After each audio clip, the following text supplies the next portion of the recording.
This is the stuff. Good nose, Exile. You find more and I'll come right over. Don't touch it, though.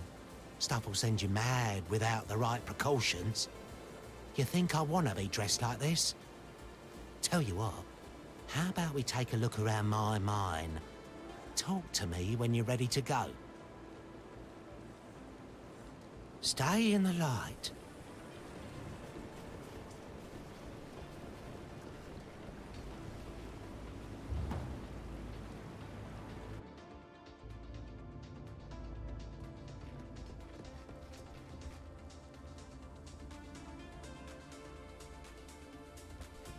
I am Bereso, the Sword King.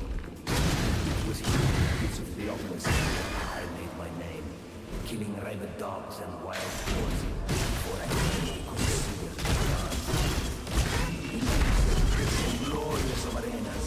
I care nothing for your power, only your future. And for that, we'll have to fight.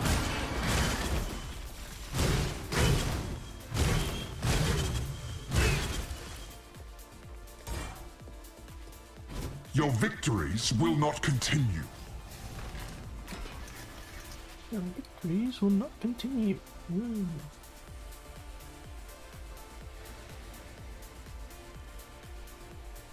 Oh, I'll continue and you'll like it. So cool.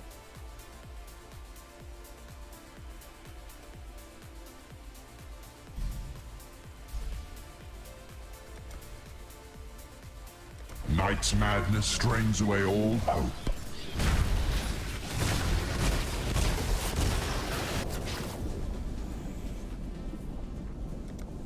Can you feel death coiling You know, I around your wish I could be able to heart? hotkey my maps.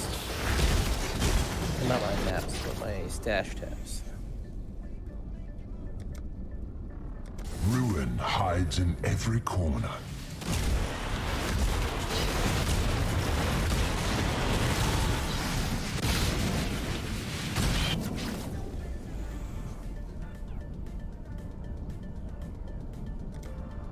Stray too far and find pain.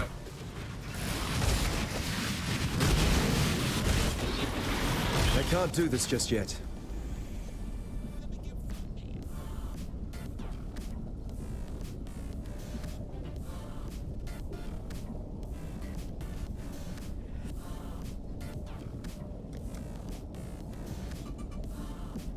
You shall suffer your own bile.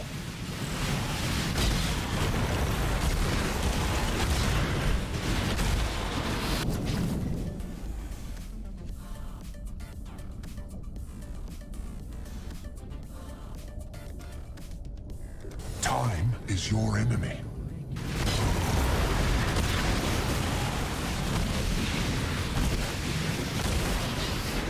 I should have become a priest of Yalmak instead.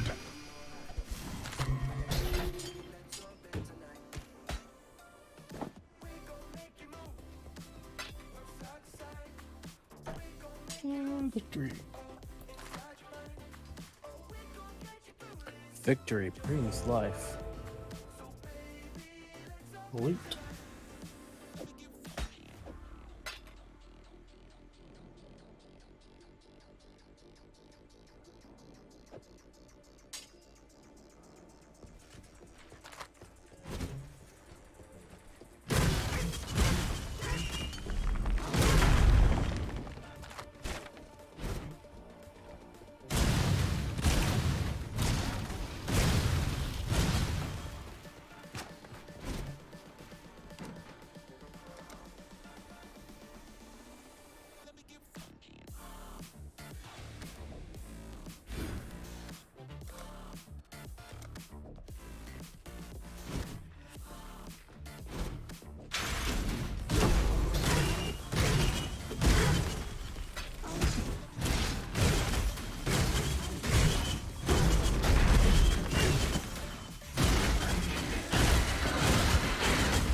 of the gunners.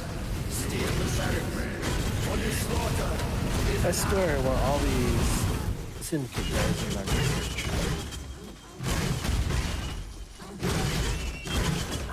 Performance challenge. Syndicate issues. Yet but cool any stinking flock were single. I can't do this just yet. Let us see how you fare in the grand arena of Theopolis. Welcome to the grand arena of Theopolis. It is here that first laid eyes upon my purpose. My lady Merfair. Die a death worthy of applause, gladiator.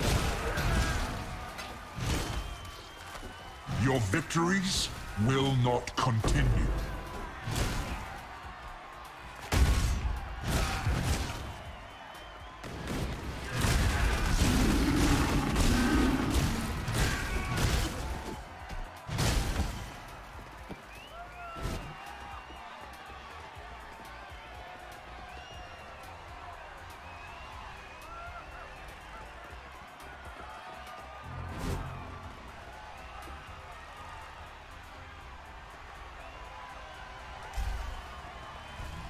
Choking vapors seek the living.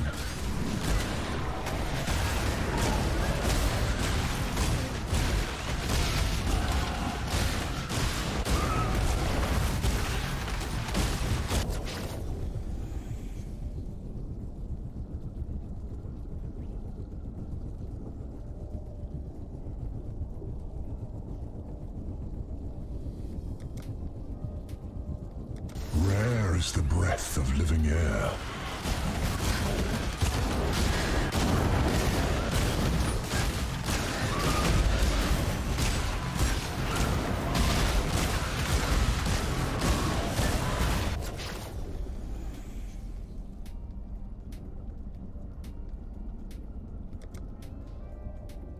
The vapors are inescapable.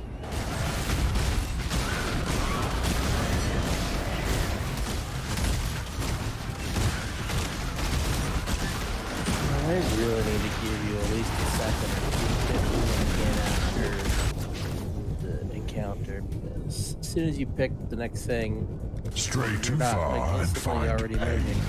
You could instantly get.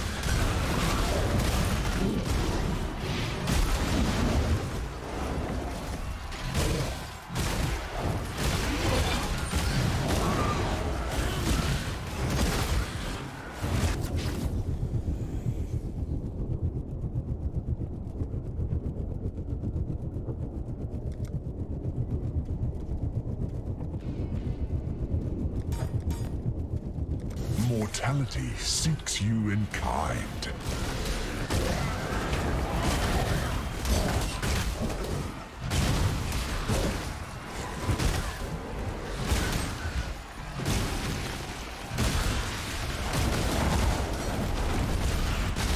This series of victories is astonishing.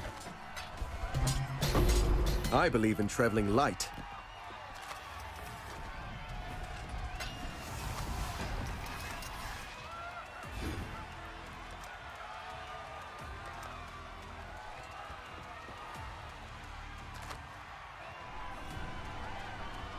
So much loot. And it's all garbage. Except for the chaos I got. What do you need now?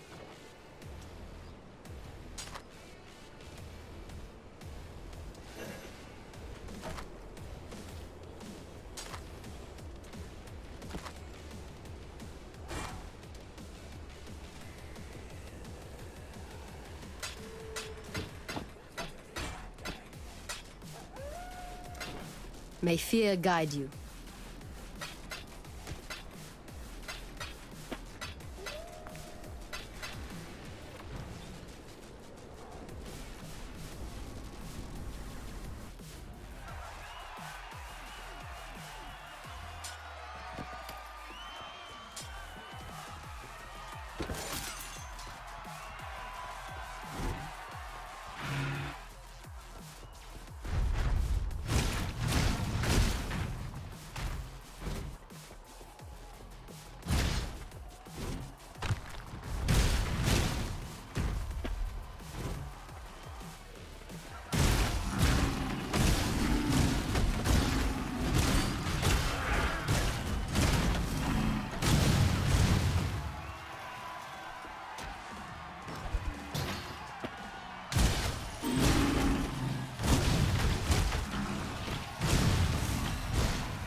I can't do this just yet. Victory.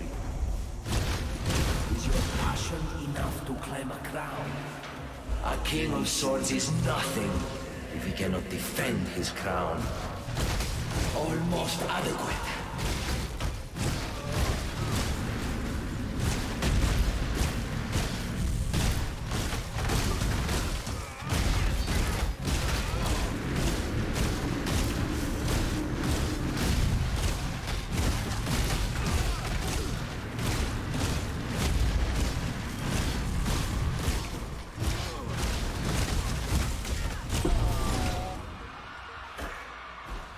Your glory will be remembered in song forever, Dureso. I promise you that.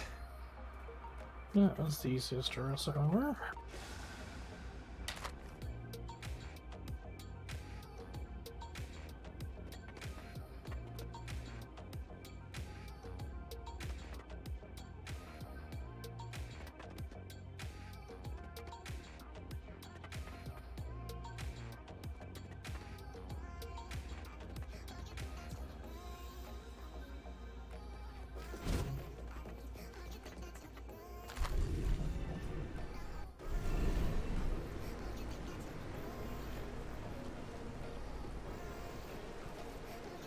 What is it, Exile?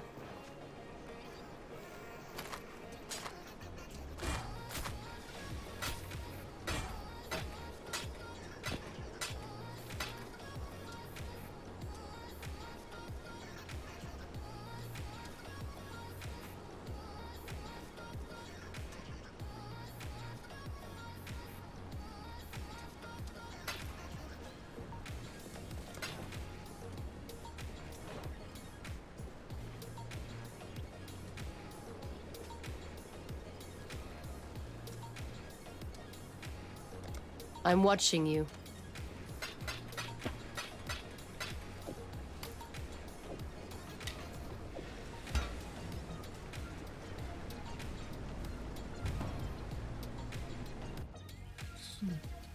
These.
What is it, Exile? Go where you are needed. Yes? I'm watching you.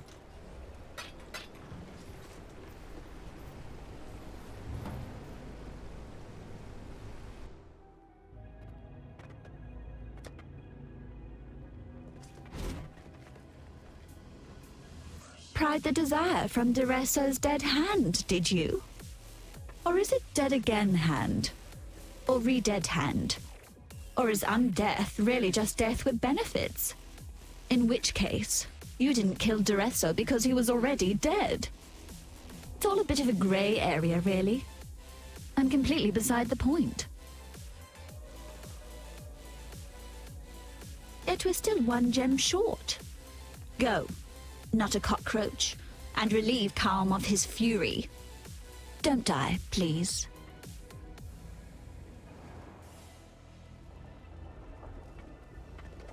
I once heard a Karui mention their Island of the Dead. Perhaps this is it. I dreamed of my ancestors' halls. They were empty. I dreamed of the north, of an offering left to us by Tukuhama. An offering that will save the Karui. I needed only to take it. I gathered my finest 500. I brought them here. I claimed what Tukuhama had promised me.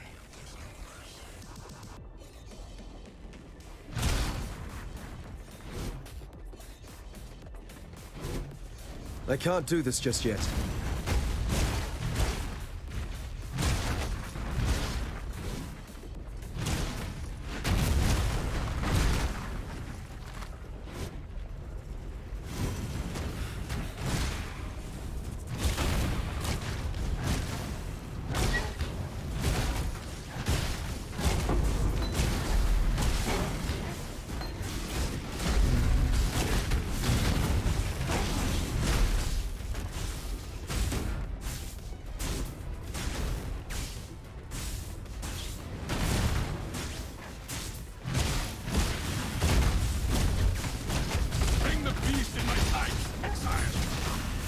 Do not worry, little beast. We are friends now. You have been captured, beast. You will be a survivor, or you will be food.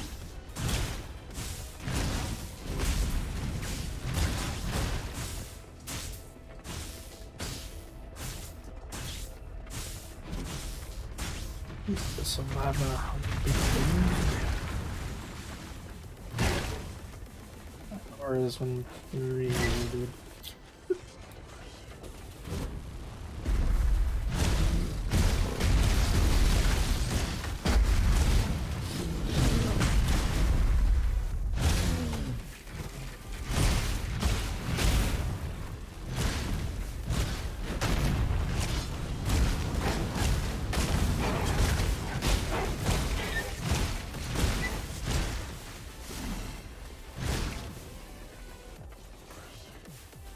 We crushed the servants of Kitava beneath our heels as we marched across the land.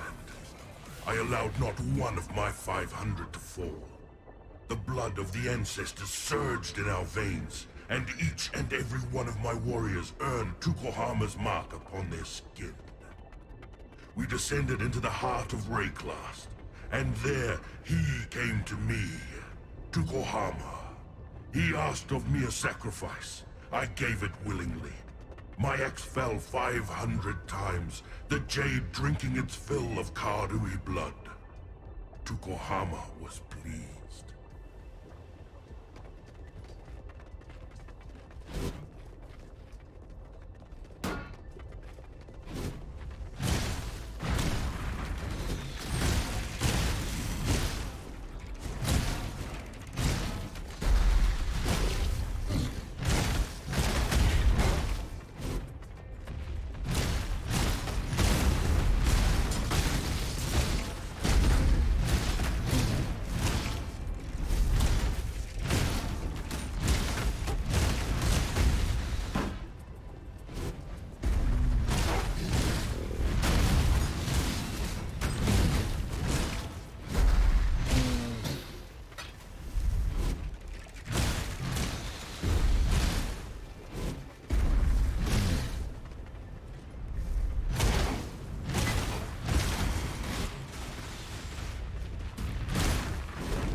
This one is captured.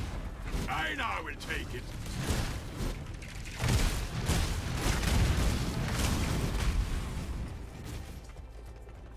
Your victories will not continue.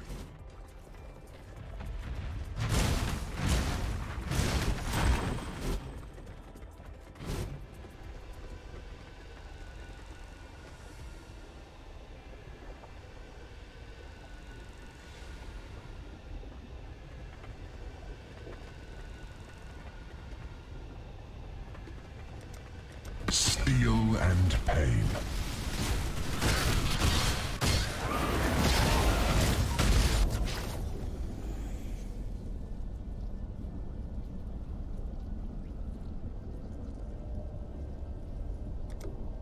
Your arteries constrict.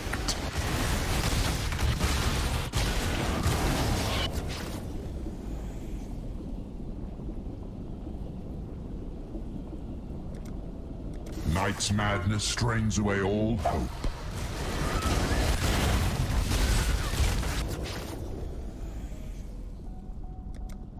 Can you feel death coiling around your heart?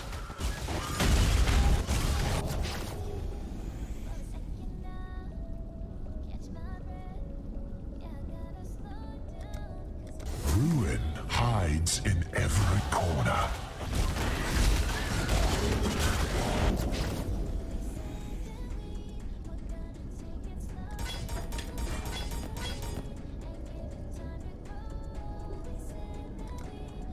Vengeance is cold indeed.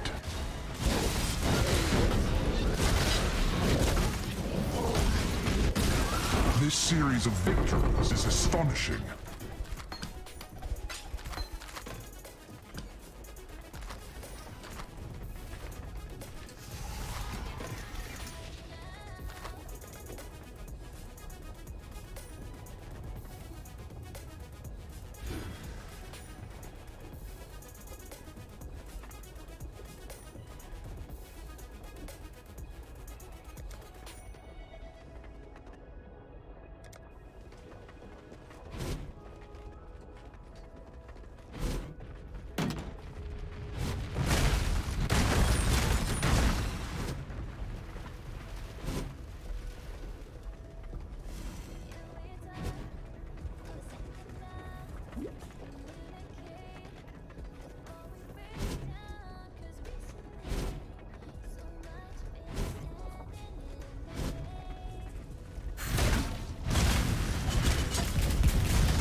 That was a hunt you will not soon forget. You're welcome. Goodbye.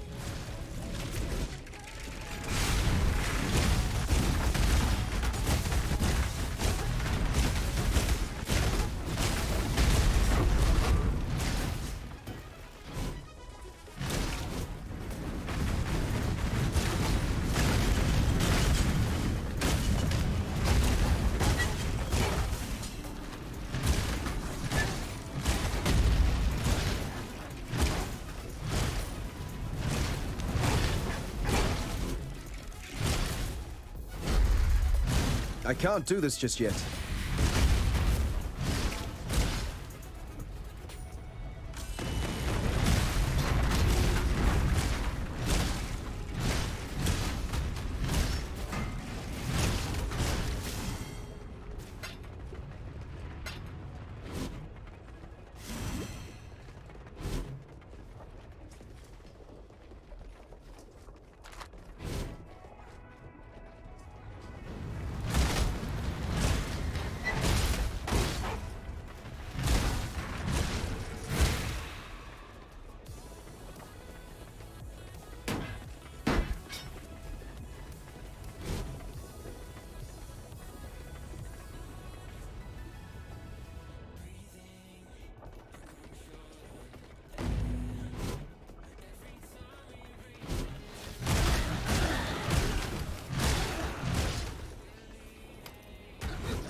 The Eternals opened the gate and invited Kitava into this land.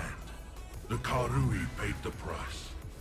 Kitava cut us off from the ancestors, raised the remembered as his children, tortured our dreams. Kitava murdered the Karui way. I will found a new way, for I have been chosen. I gather my forces so that I might wage war on Kitava. I am the son of Tukohama, and I will lead the Karui back to glory.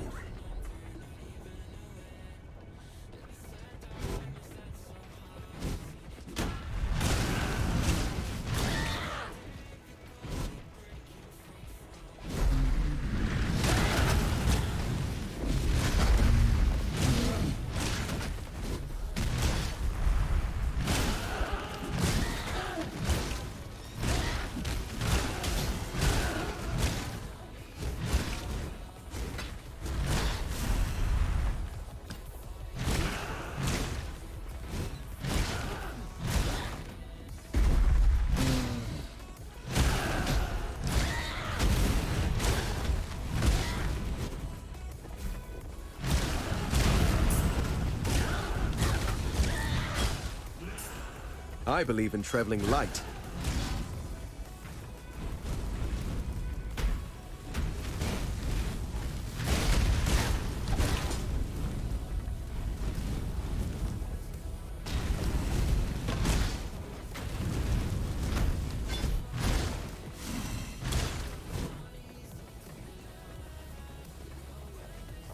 I'm being punished, aren't I?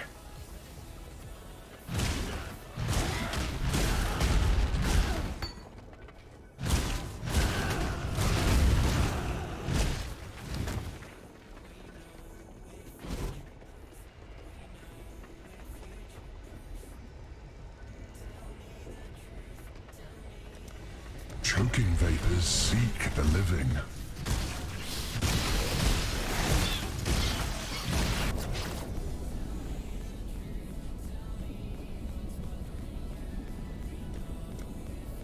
The fire of summer burns within.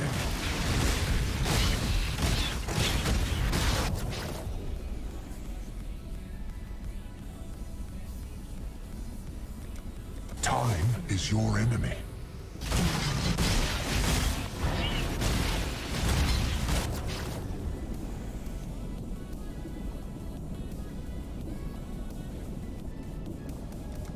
Miasma spreads.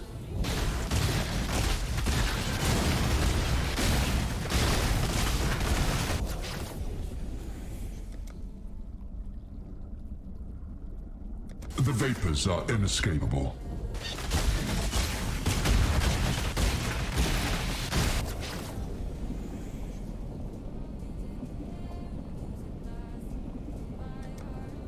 Night's madness strains away all hope.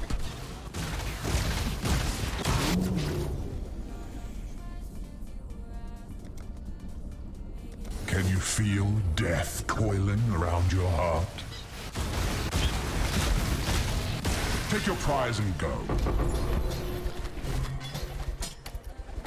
I believe in traveling light.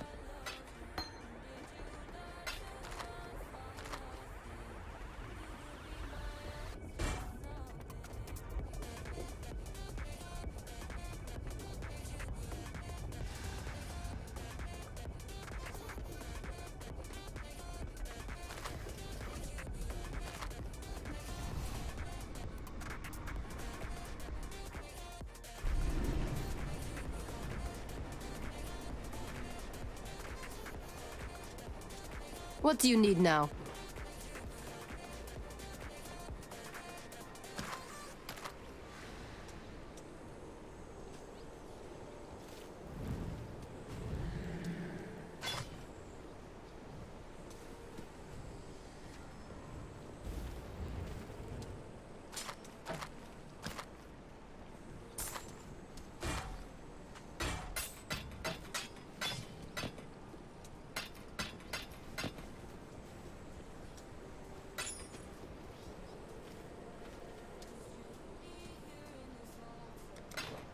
May fear guide you.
walks amongst us.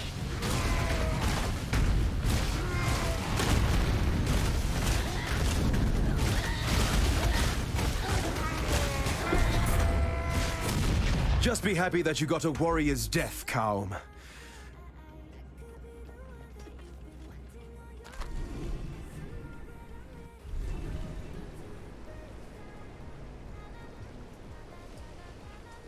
Yes.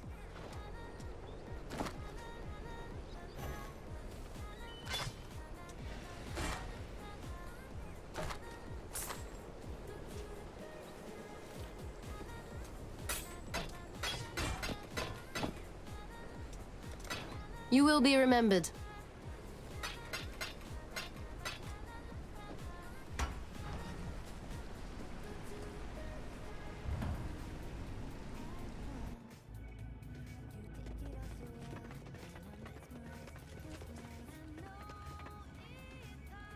Fury and desire together again.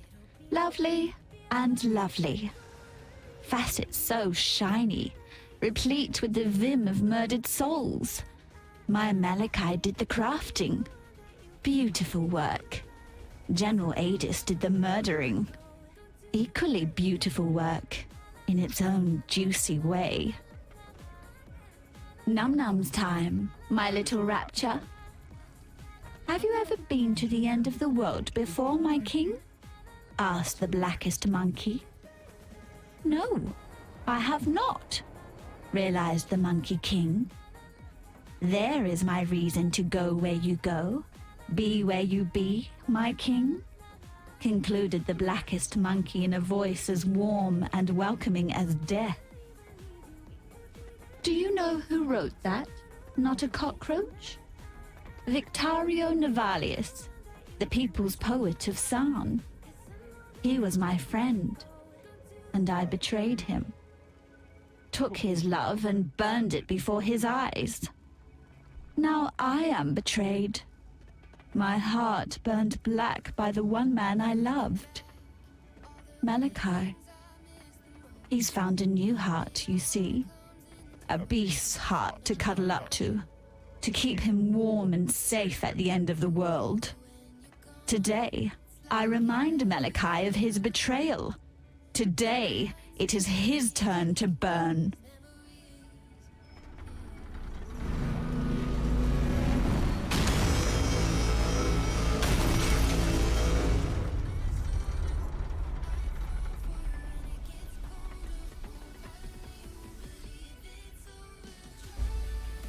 Malachi's devices, his creations. He loved them all, not me. He betrayed me then, said he loved me, then said he wanted me to die. He betrays me now, lets me suffer, lets me wither. Am I the one and only mistake that you ever made, Malachi? Yes, that's me. Diala, the Gemling Queen. Malachi's misdemeanor. Make him regret his mistake. Not a cockroach. Tear open the beast's black heart. Rip Malachi from his filthy little nightmare. Cut him, crush him, burn him from existence. He deserves no better, and I deserve no worse. No love for me, no love, no love, no love.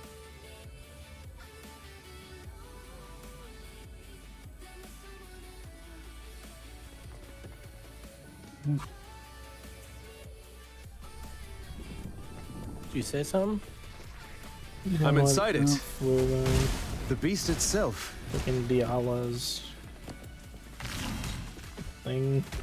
No love for me. No love.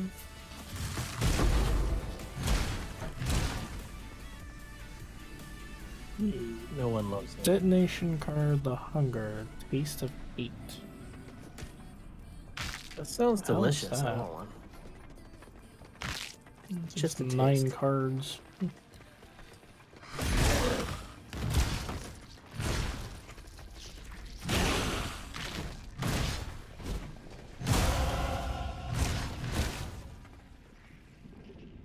God damn, leveling is so fast in this league.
This trial will see your downfall.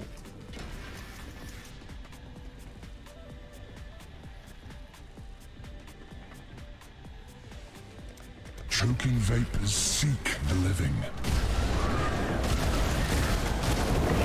A worthy opponent!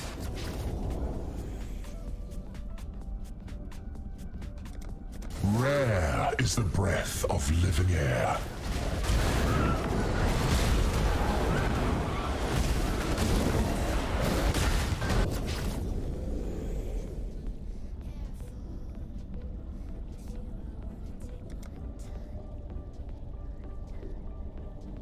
The fire of summer burns within.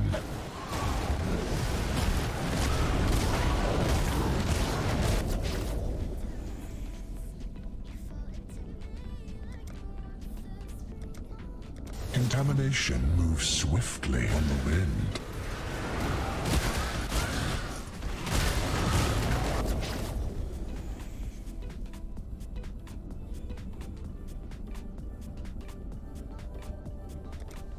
Stray too far and find pain.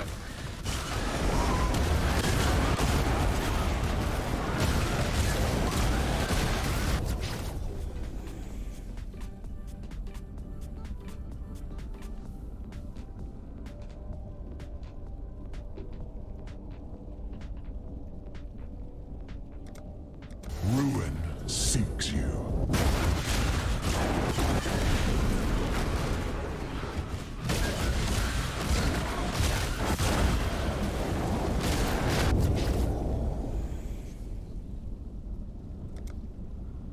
Ruin seeks you.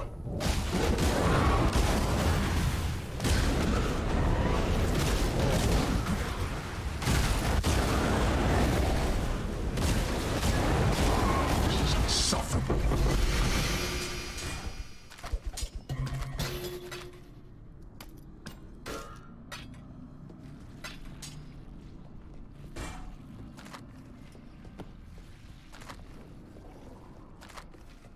Challenger?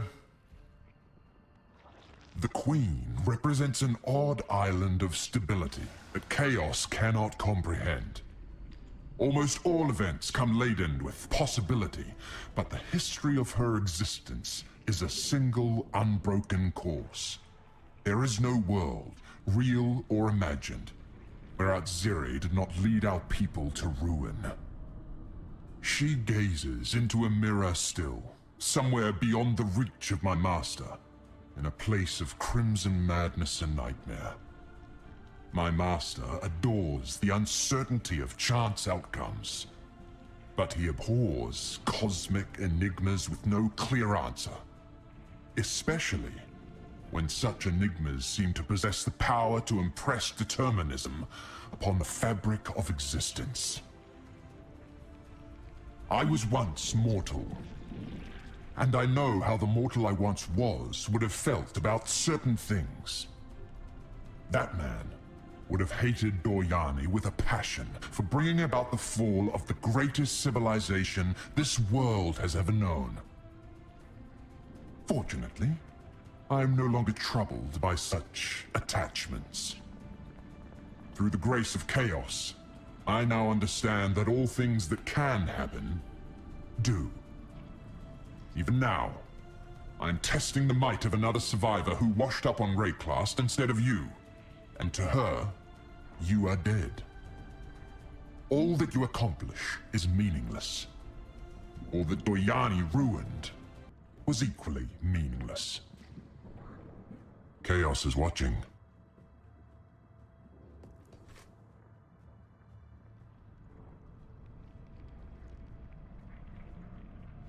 Challenger? Chaos is watching.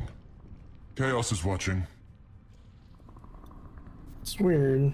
If you look at the Trial Master guy, in the game, his face and everything's just gold.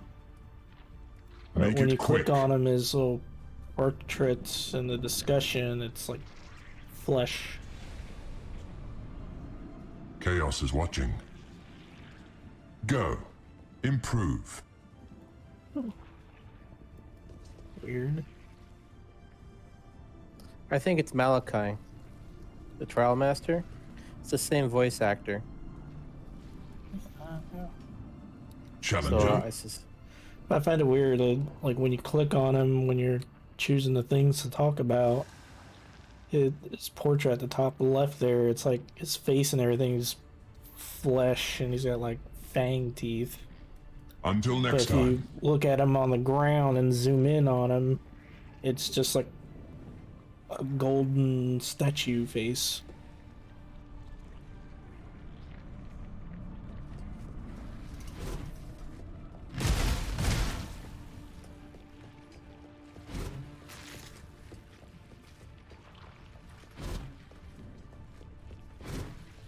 I can't do this just yet.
I believe in traveling light.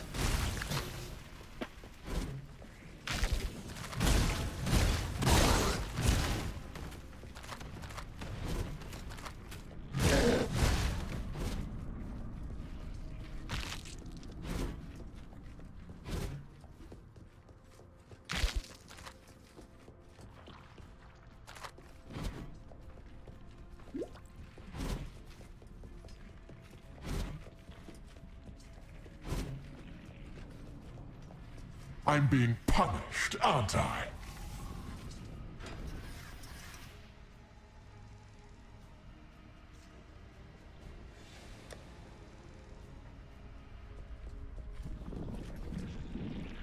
I love these gems when they don't know what they want to do. There's a bunch of random stats. I linked it. You get faster cast speed while wielding a staff, but you do more damage with poisons.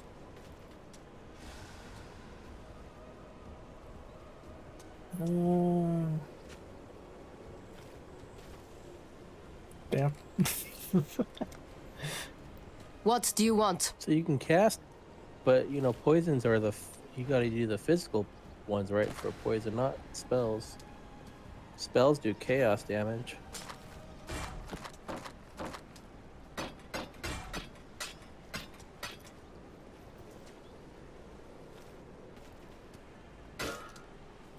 Yeah, wasn't any.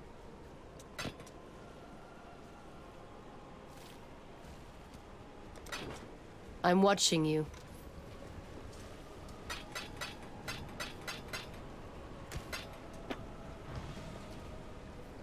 What do you want? The Gemling Queen has given of that black life of hers. For what?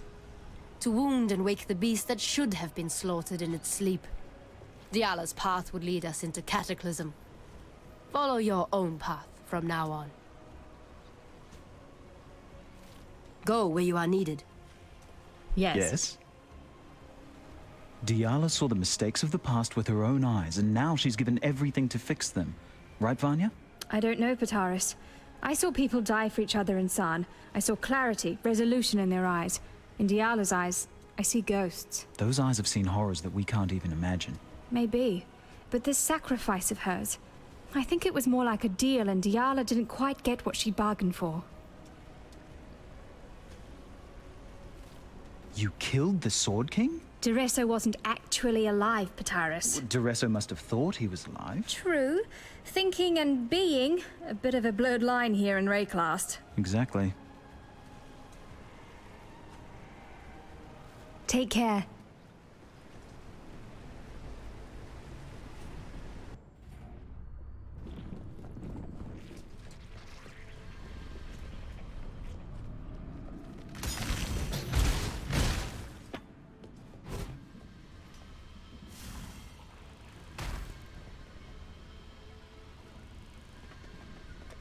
Your arteries constrict.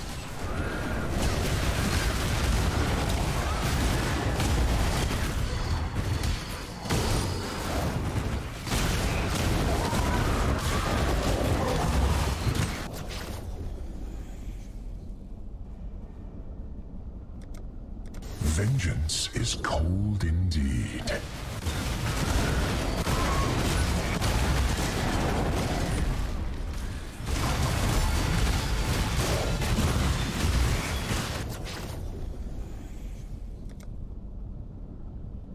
Death's cold grip is inescapable.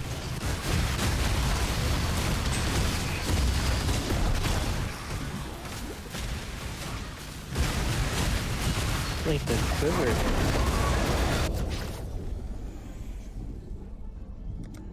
Hate begets hate.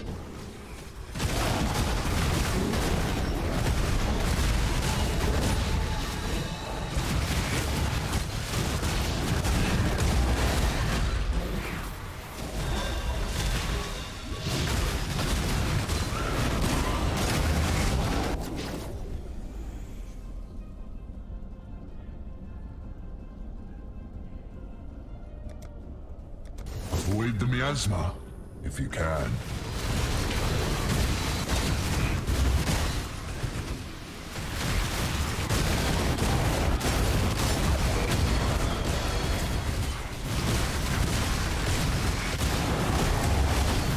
This is insufferable.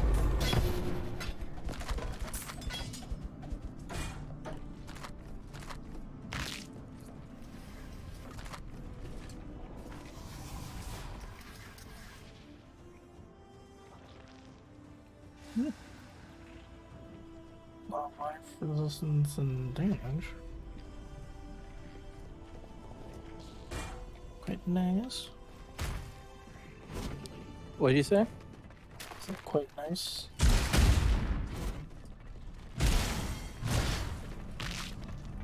Quiver.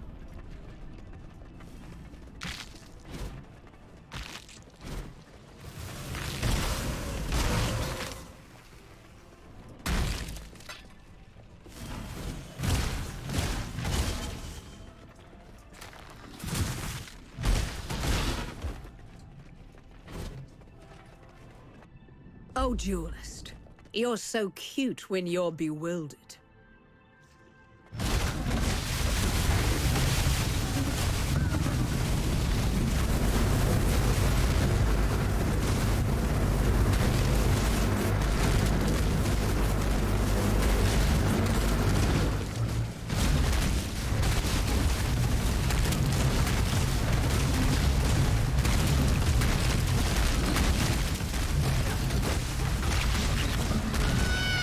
My beautiful champion, I knew I could rely on you.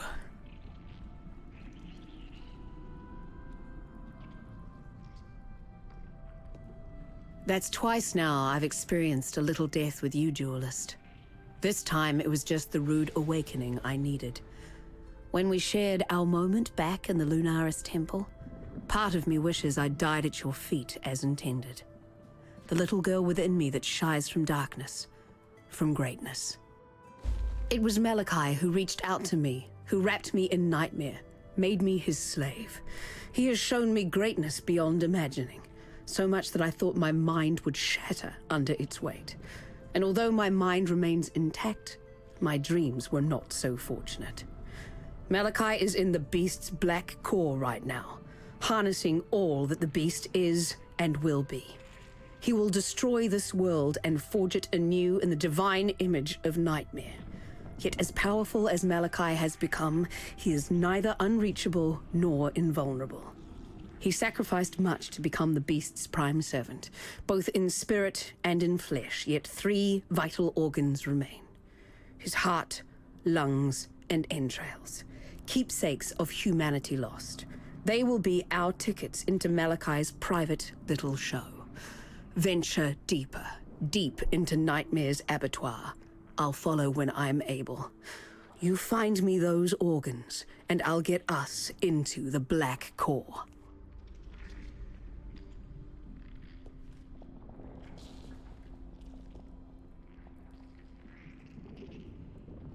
Malachi chose his 3 most loyal servants to guard those precious innards. His godless 3. Inquisitor Malagaro, Chevron of Umbra, and Doedri Darktongue. If the history books are accurate, High Templar Vol burned Malagaro and Doedri at the stake on his way to lay siege to Sarn. He didn't have to worry himself with Chevron. Brutus had already sorted her out. Yet slaves of Nightmare seem to be shackled just as tightly to life as they are to the beast. I, of course, am living proof of that. Don't worry yourself with that little detail, though. Shackles are made to be unlocked.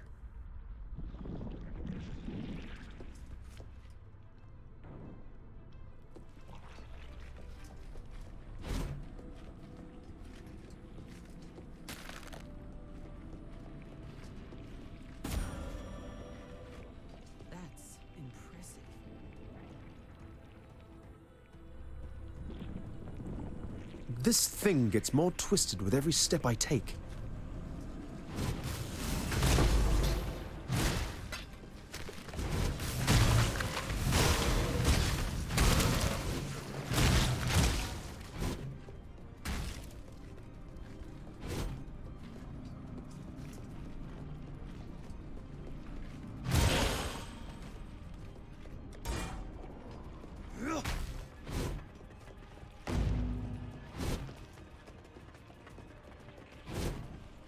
Is this some farcical joke?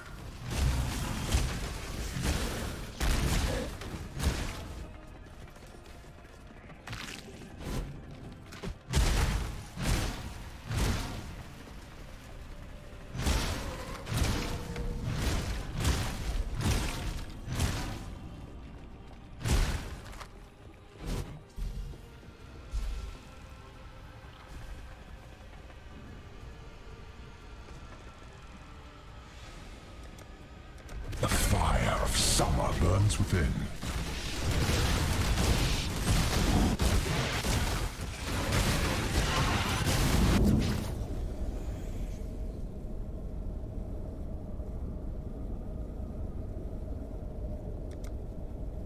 Avoid the miasma, if you can.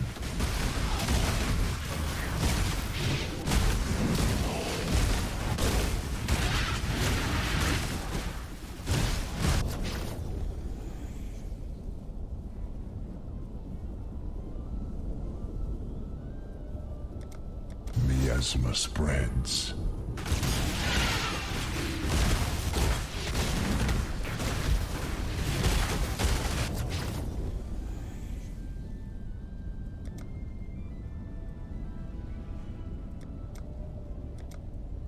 The vapors are inescapable.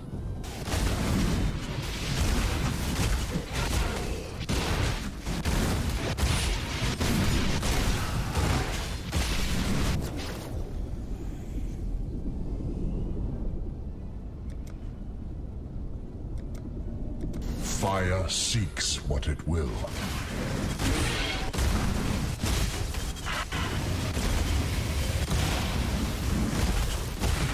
This is no longer amusing.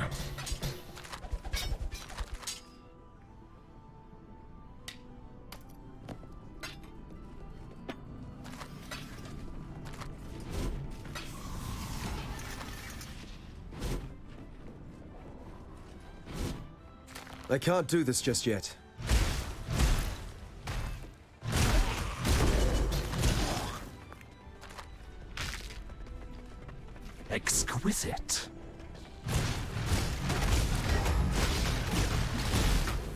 world's in motion.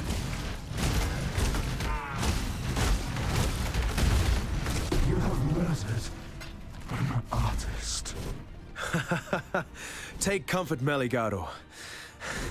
An artist's work is always worth more when he's dead.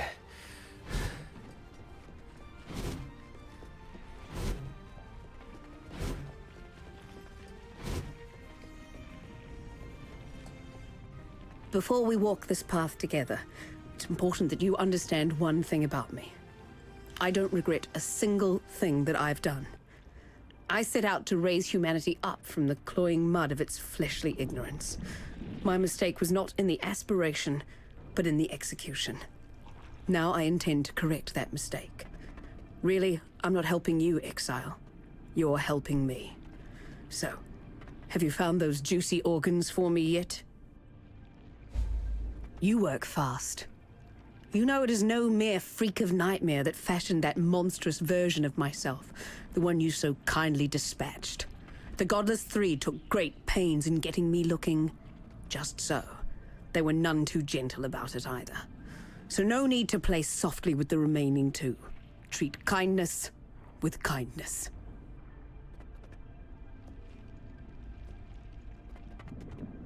Malachi knew exactly what he was doing when he created the Rapture.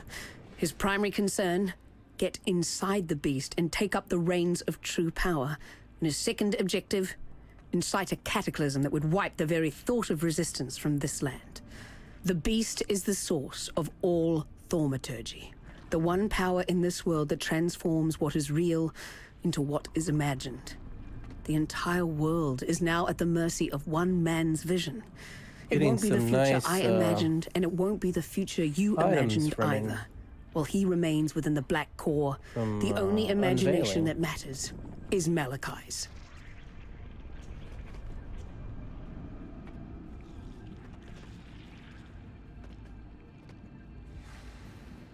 Dexterity and life. Yeah. The white so is the unveil. I added life and evasion rating on it.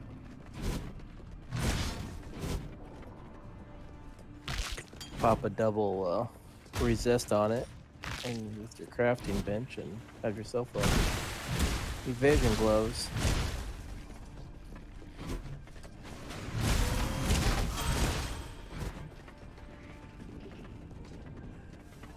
Now you are simply gorgeous. Give in to grace.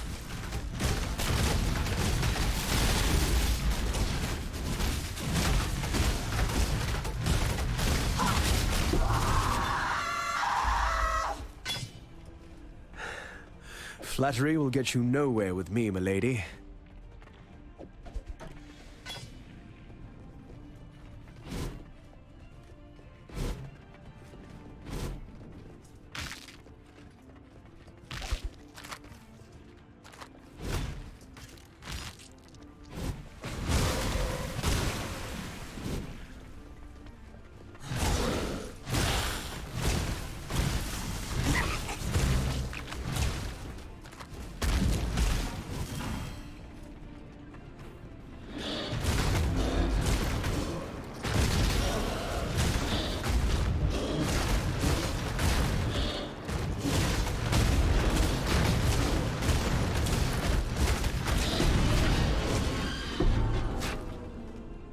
I didn't catch a word of what you said, Doedri. That's probably a good thing.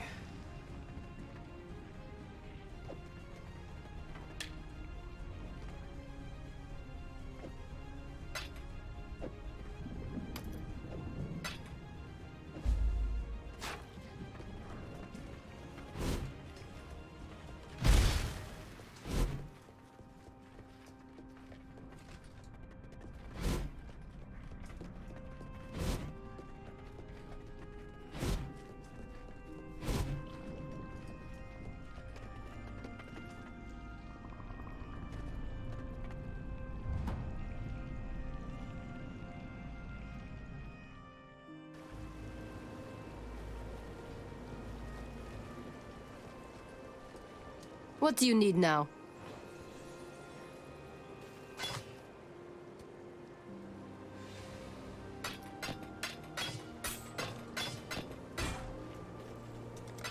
You will be remembered.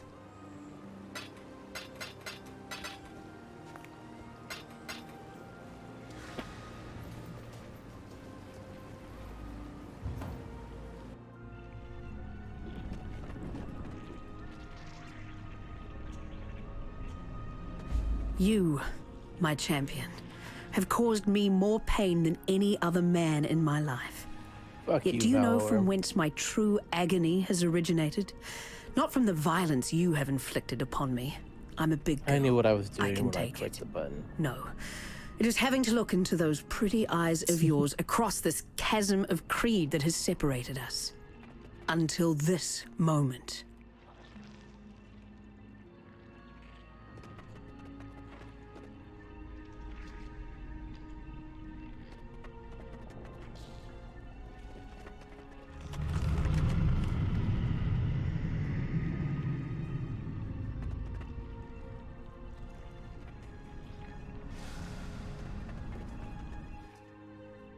What a pleasure to finally meet you, Duelist. You Should have and I linked will it create the before most beautiful of nightmares I together. corrupted it. Let us bathe you in blood, Duelist, so that this world might be bathed in glory. Now, Exile! Kill me!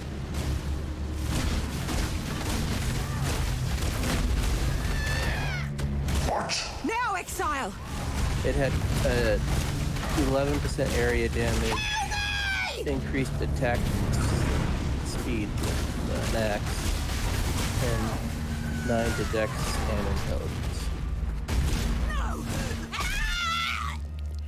It's hoping to get a corrupted, like, it can't be affected by corrupted blood or something like that. This is what I get for trying to be But a no. bloody hero. An honest It gave death. me The only redemption weird. I was ever likely to get. You know, it's a question that's always haunted me. Whose will be the last face I see? I like the answer.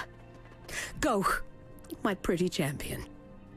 I want that fine ass of yours to be the last thing I see. Oh, well, far be it from me to deny a lady's final wish.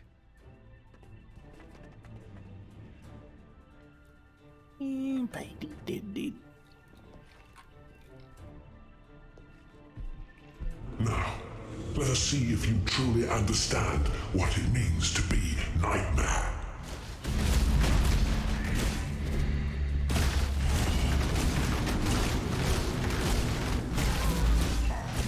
Nightmare is the true eternal.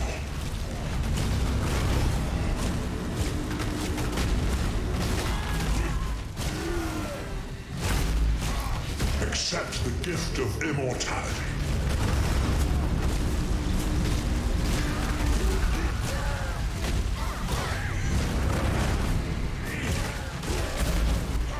Nightmare is the true eternal.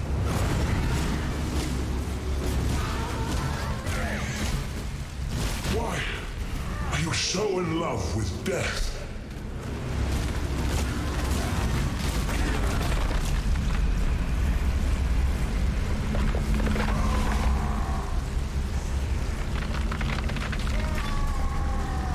Rare is that.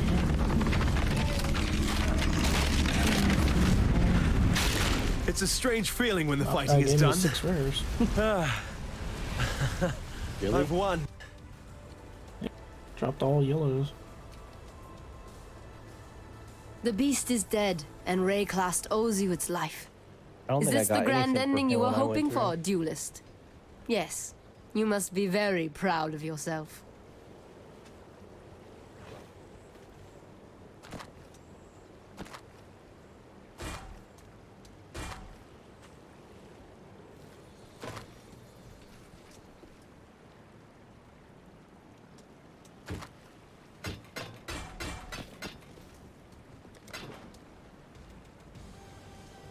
I'm watching you. That's 3 alterations.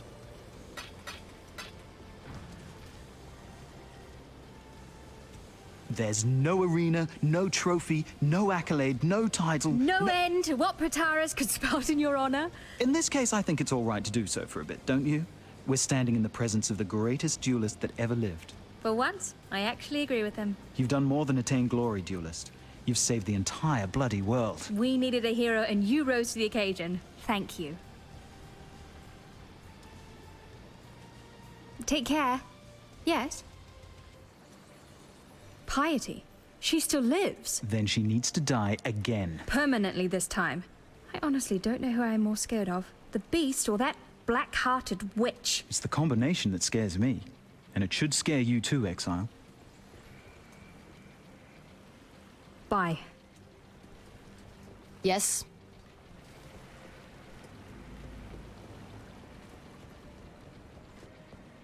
You are a confusing creature, Duelist.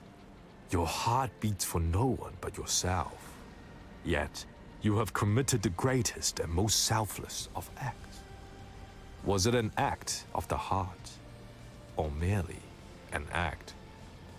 Regardless, you may now stride heroically into the sunset. Back to your grand arena. Yes, in Oriath. Upon the mountain high, a gateway has opened. One that shall lead you back home. Hurry, for as the death throes of the beast soften and still, I see the gate beginning to close. Ever pursue your glory, Duelist, lest you be forgotten. When a boil is fat with infection, it glistens with the luster of false youth. Lance that boil, and it weeps its corruption away and shrivels to nothing. Whether by purpose or desire, you are the physician who has revealed Diala's truest nature. Dureso was always a good man at heart, chained to an eternity of love and triumph. You set him free. Nightmare gave Kaom everything he ever dreamed of. How did it feel to make that dream die? Upon death, our bodies return to the ground. Those that are marked with darkness nourish the corruption. Those that were mighty in life are stolen away. They are carved and crafted, manipulated with malevolent creativity into becoming Malachi's servants, forged into ghasts of pure nightmare. If Deshret were able, she'd thank you for dispatching her tormentors, Malachi's wicked little trio. You have to content yourself with my thanks instead. Deshret has been avenged, as is the way of the Marraketh. Tidiness helps one sleep at night, don't you think? You've done yourself proud today, Exile.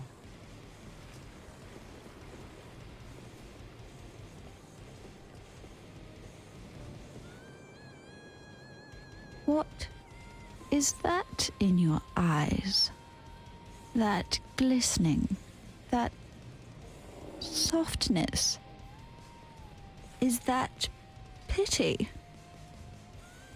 Take those pitying eyes away before I pluck them from your face. I've met just one other man like you upon this long and twisted thread that is my life. Chittis. A man who understood what it took to give himself absolutely to glory. Yet you and he are different in one tiny little way. Chittis died gloriously. You did not.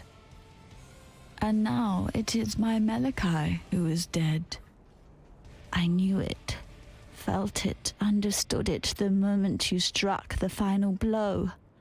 I was the Gemling Queen, and now my king is dead. We dreamed only the greatest dreams, Malachi and I.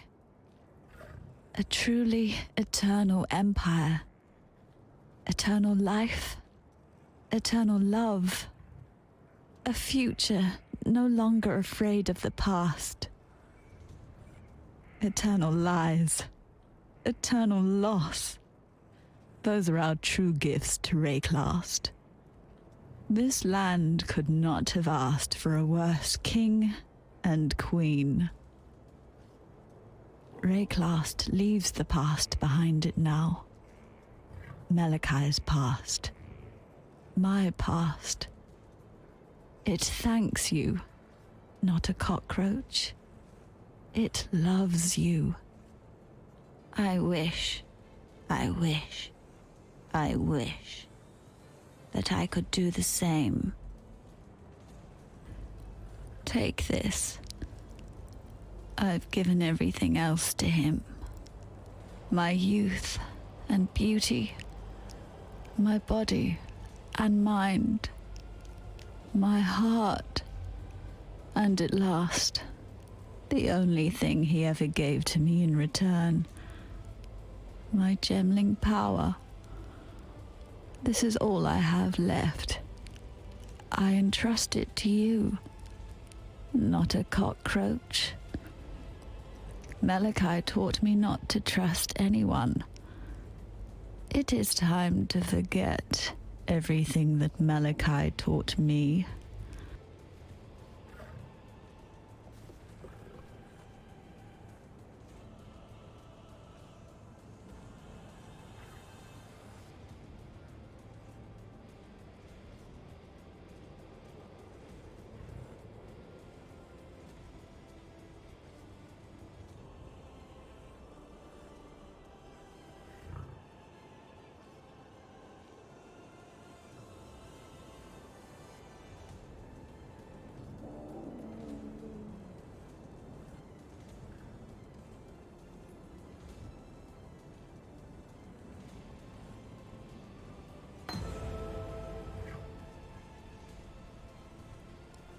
The little cockroach witch. Malachai chose her. Chose her over me. Use her then. Use her as Malachai uses her. Burn betrayal with betrayal. It's all they deserve. They all... I was right to have faith in you, Cursebreaker. You have succeeded where we have failed. You have slain a creature that was thought to live forever in the minds of those who came before you. Vol, Daresso, Kaum, Deshret, the greatest champions Rayclast has seen in the last 300 years. You stood where they fell. Now you are the champion of champions, and Rayclast should bow at your feet in gratitude. You certainly have my gratitude, and that of my Akara.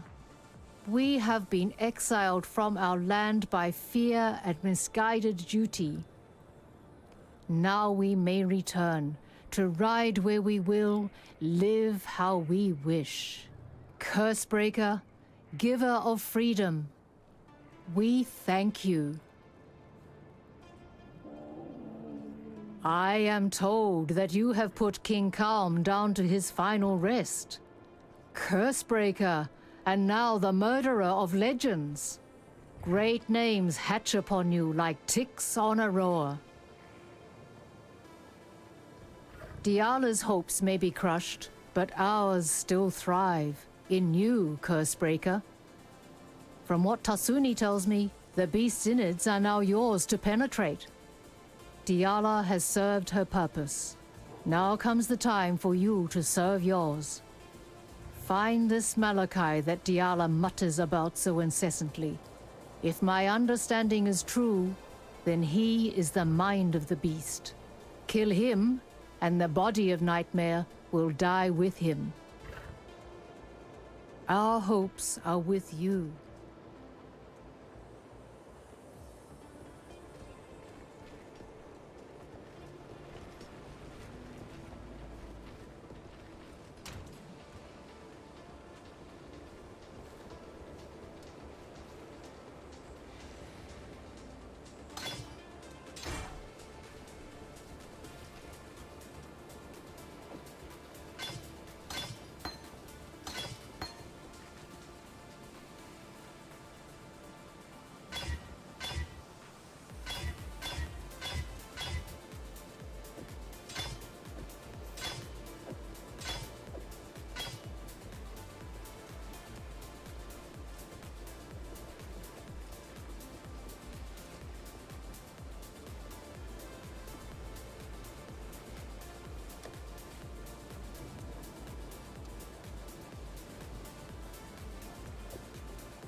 Yes?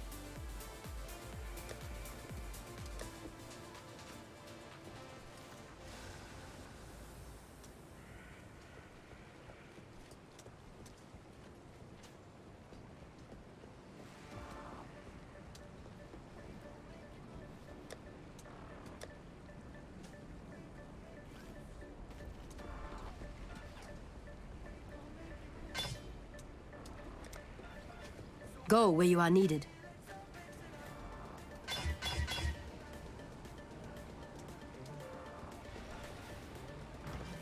Yes?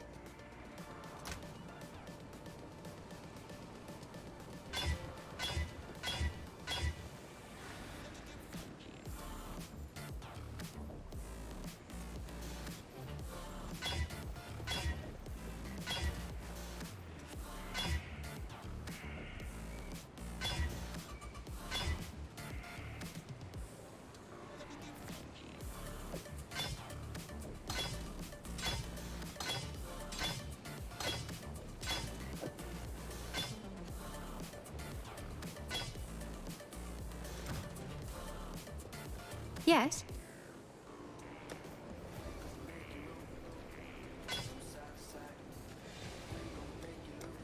See ya.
Found a new item type. Okay. It's always nice. What is it, Exile? May fear guide you.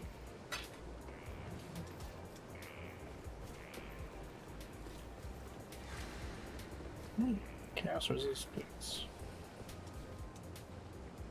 Wonder if they have them in armor and evasion. Based.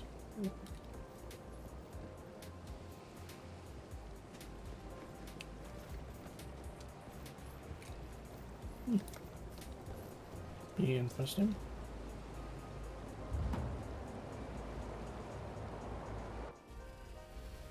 What's up? That would be interesting. Indeed.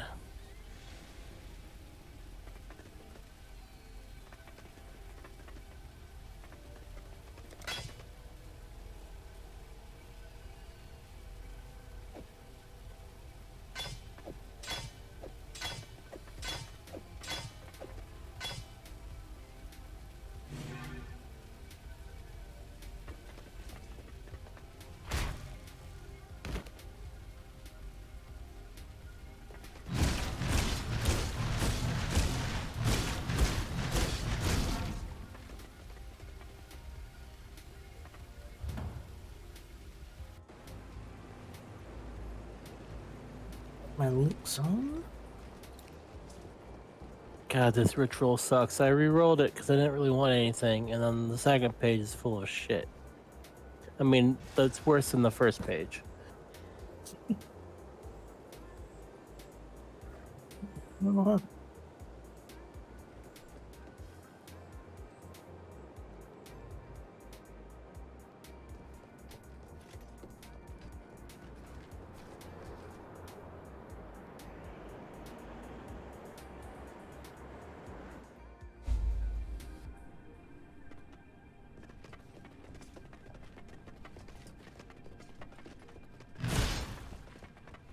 This time, you will finally lose.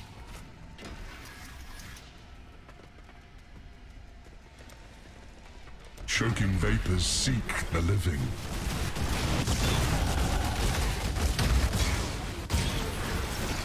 I can't do this just yet. Practice makes perfect.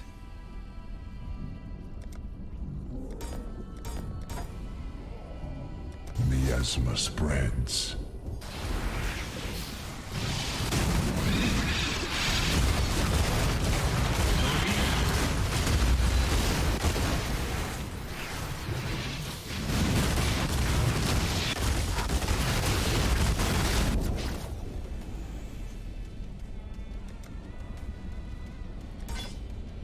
Contamination moves swiftly on the wind.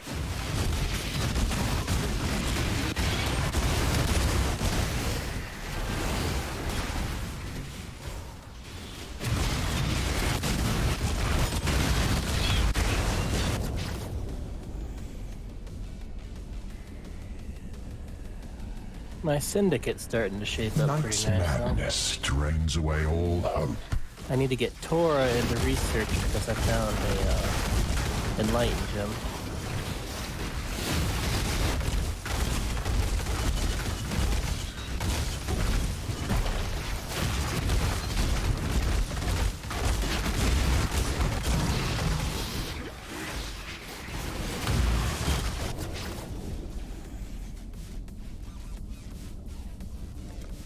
Can you feel death coiling around your heart?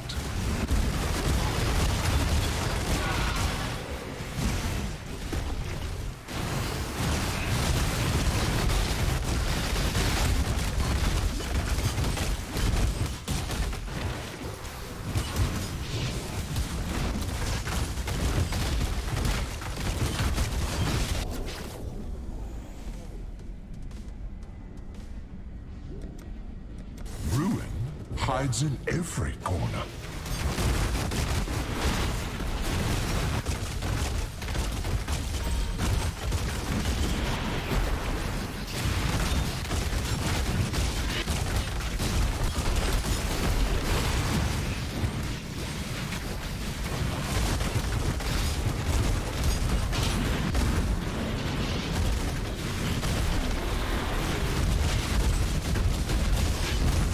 Is no longer amusing.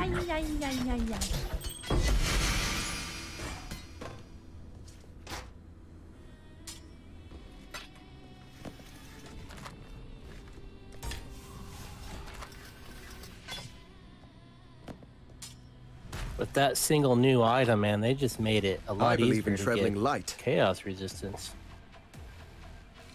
Yeah.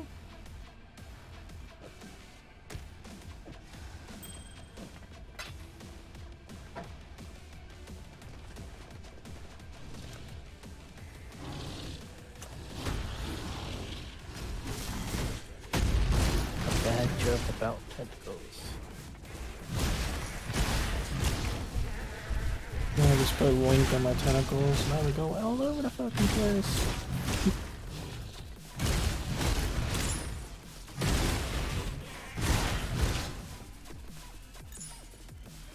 Along with my barrage, so everything bleeds now. How is that build doing? Really, really good so far. Are you thinking you should have gone the Scion route? I never liked the Scion.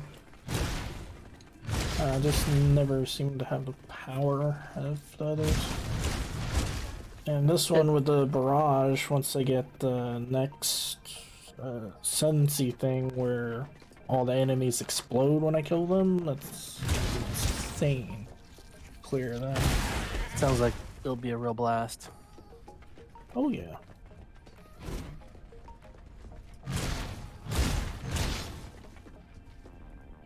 Like right now, I haven't had any issues with any of the Trial Master things yet. I didn't either early in the is- league, but once I started hitting up higher in the maps, it was getting pretty bad. The thing with this one is it's like full-on freaking armor and like it's just pure freaking regen like the Righteous Fire one is, except for you don't have the Righteous Fire burning, so it's just pure fucking regen, so you're just nullifying most of the damage.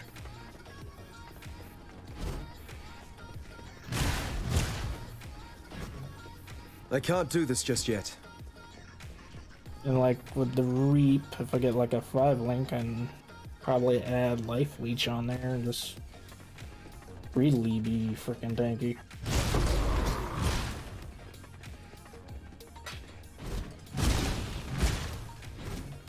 You use a shield? Yeah. It's a 1 shield build. And I'm still using like a level...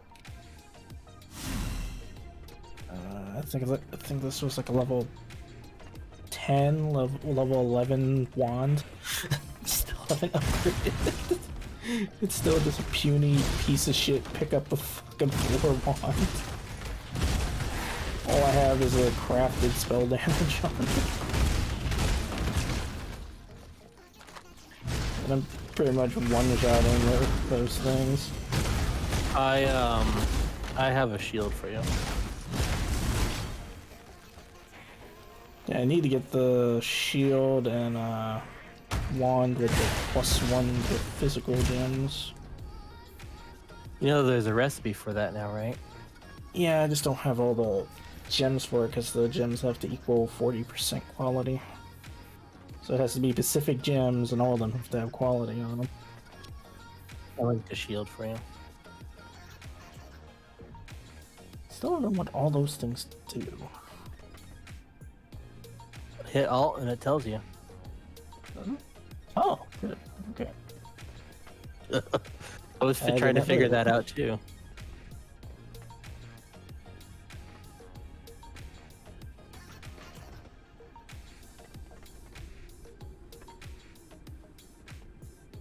Ugh, I don't like the chaos damage one.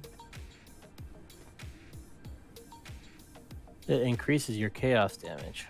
I mean, it increases your chaos resistance. By 5%. All For damage each. taken bypasses energy shield. 50% of elemental damage taken as chaos damage. 5% maximum chaos resistance. Yes, it increases so it your chaos increases your resistance. maximum, so it'll be 80%. Yeah, that's pretty good. If you can actually cap it, which I never do in League. And how often do you get Chaos Gant damage? In-game quite a lot, usually. Really, though? Eternal Youth. Yeah, Eternal Youth would fucking kill me. 50% less life regen. Well, it also gives you Val Pack, so it gives you 50% more.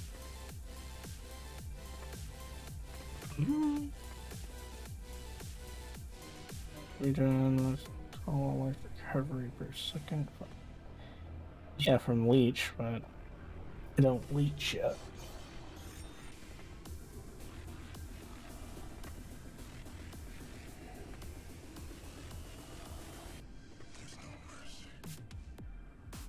I don't understand why they give you Eternal Youth and Val Pack, because they pretty much just cancel each other out. Total recovery from life leech is doubled. Maximum total life recovery per second from leech is doubled. No, life regeneration has no effect, so it disables life regen. Yeah. Yeah, so Eternal Youth reduces it to 50%, then Malpack takes the other 50% away. So yeah, 0. Yeah, but if you're so you only overleeching, have life leech. It's fine if you're a life leech build, but I am not. I thought you were going life leech. I said I could add life leech to if I got a 5 link to Reap. It'll be extra tanky because then I'd be regenning a stupid amount and have life leech giving me extra health as well on top of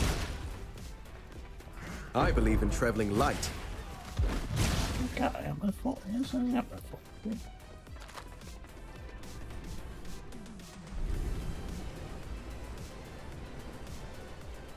This is definitely the What is it, Quincy League. Exile?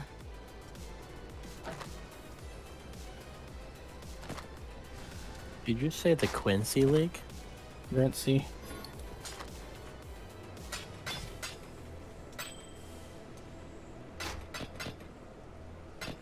And here I thought you just made a Bleach reference. No. You will be remembered.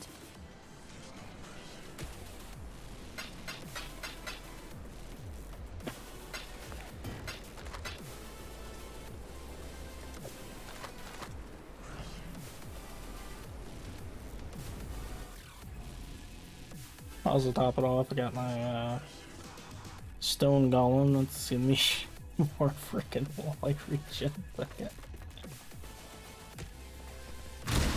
So you're gonna add Righteous Fire to your build?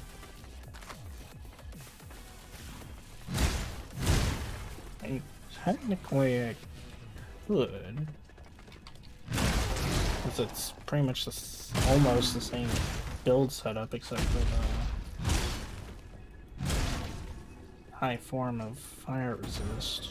Yeah, then get yourself, what is that, the explodey one, Herald of Ash, and they'll explode and bleed explode. I don't know if both explosions would trigger or just randomly choosing. Only one way to find out.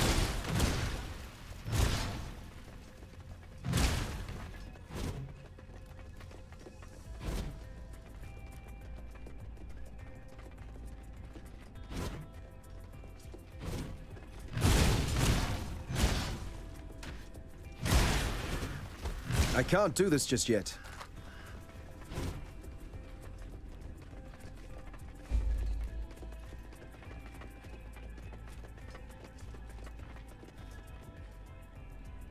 Captain Tavares, altitude is imperative to forging a stable connection with the Prime Resonator in Theopolis.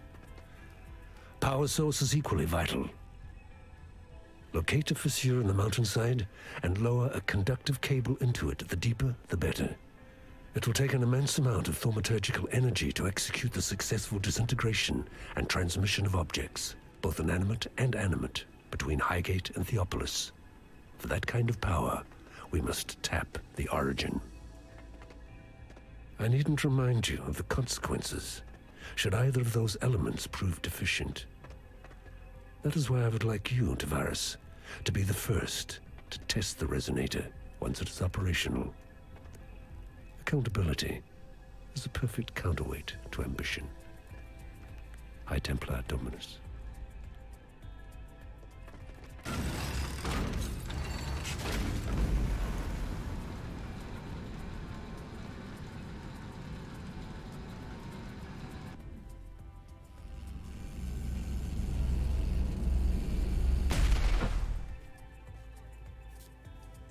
Still find it funny when you enter the slave pens. It's freaking Terminator style.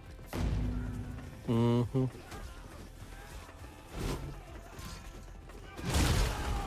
Just be glad they don't make you be naked. Well, actually, I keep expecting the freaking dun dun dun dun song going.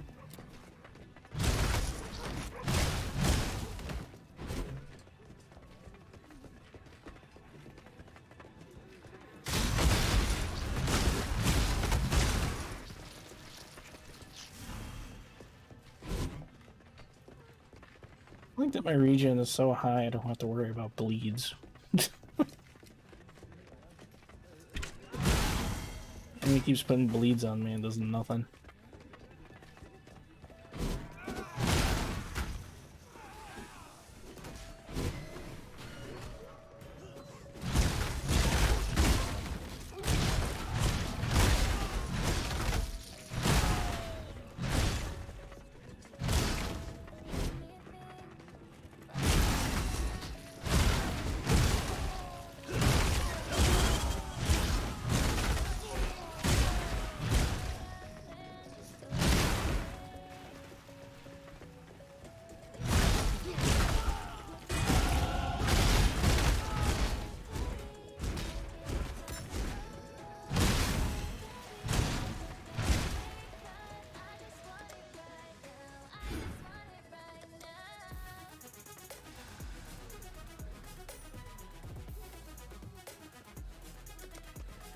Still short.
Your victories will not continue.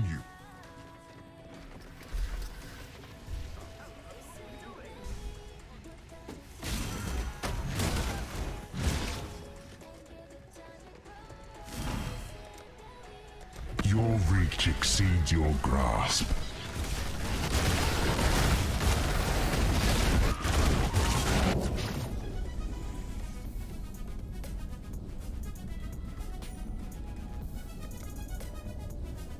Vengeance is cold indeed.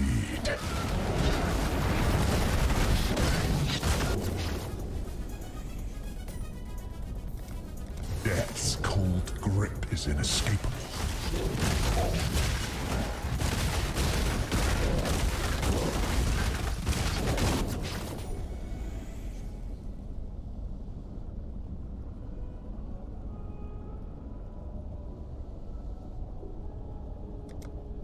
Lightning lurks within you.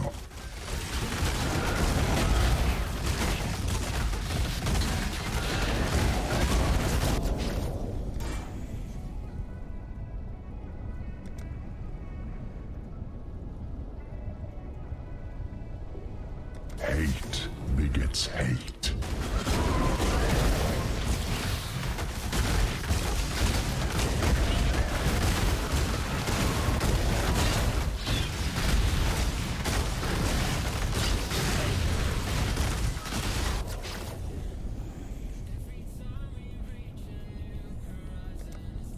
night's madness drains away all hope.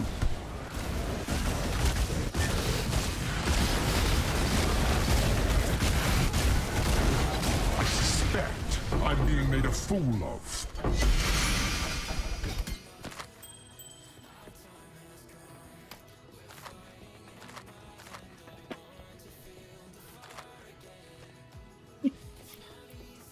I thought I just stood still, just freaking annihilated them. Drow Master's getting so pissed with me.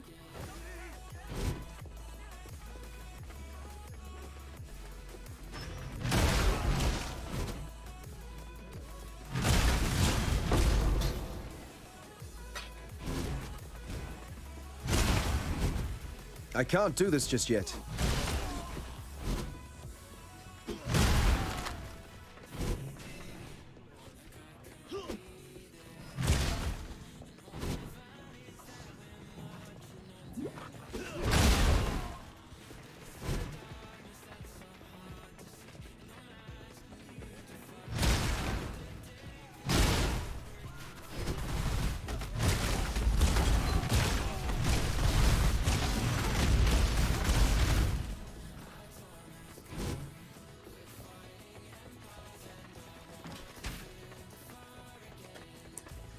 They've changed how the blessings work for breaches.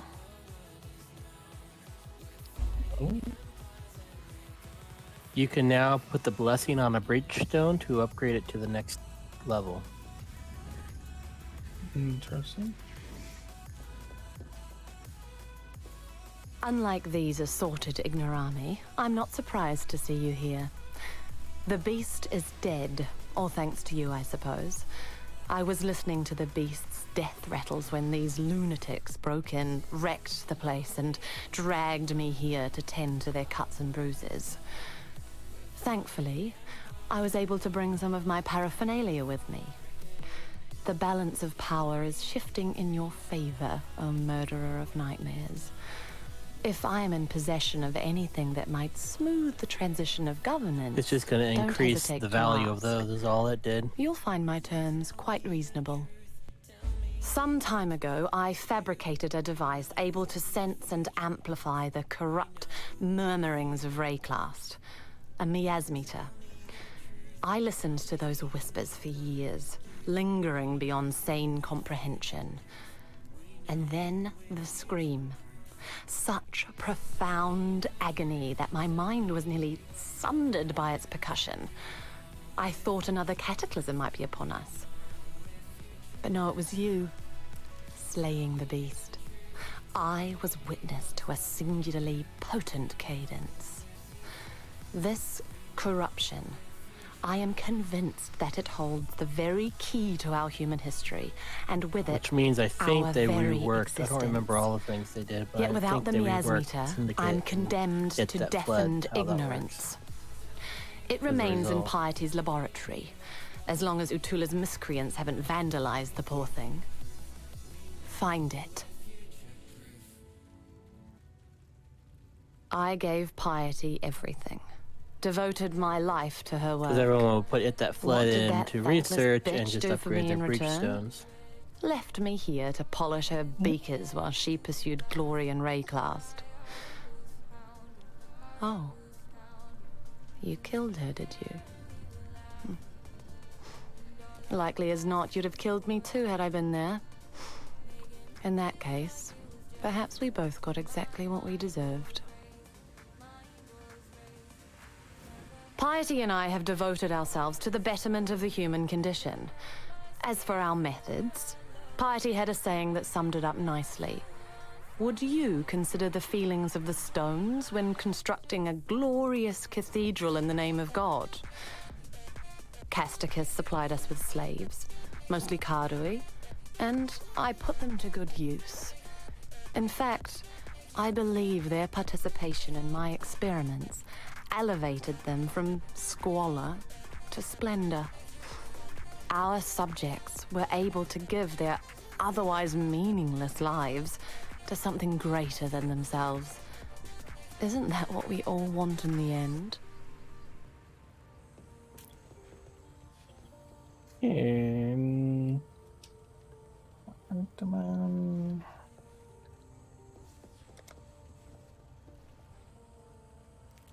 Act 5 in the Overseer's Tower.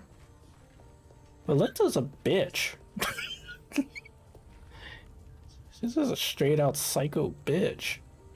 Yes. Like, she is exactly like Piety. Some time ago, I fabricated a device. She was Piety's student, after all. Yeah, she thinks just like freaking Piety, no, or Mars or anything. She's just a psycho bitch. Can I kill her too? Not right like, now. I hope they add that feature eventually. You do kill her. She goes crazy and you kill her in the part 2. Oh, is she the bombing thing? Yep. Yeah, that makes... Okay. Yeah, I never went through the fucking lore before, so... I don't even read the quests, and I know that. An exile returned. How was that even possible? Rising out of the darkness to claim the souls of our enemies, like Hinekora in the stories my mother used to tell me. Well, your divine intervention gave us just the diversion we needed to take this tower. So if you keep doing things like that, then I might have to start believing in the gods again.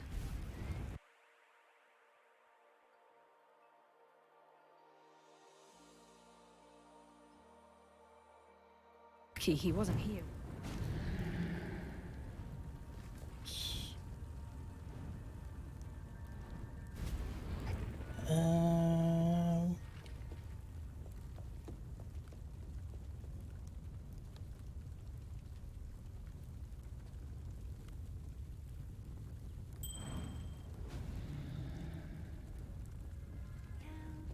An exile returned.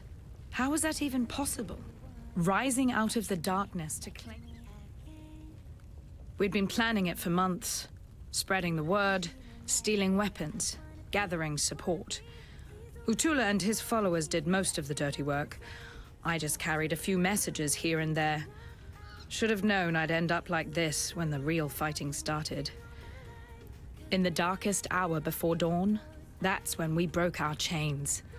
And as many overseer necks as we could wrap our hands around. We took the Panopticon as the sun rose over Theopolis, and that's as far as we got. When you're up against cold steel and colder hearts, there's only so far that anger will take you. I'd be dead right now if not for Violenta.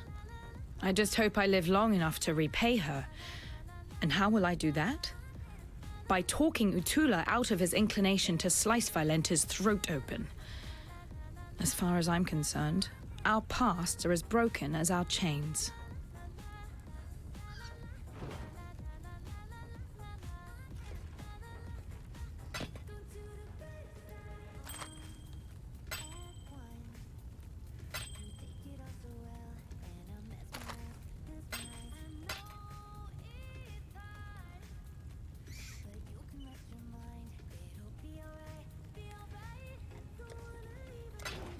For freedom.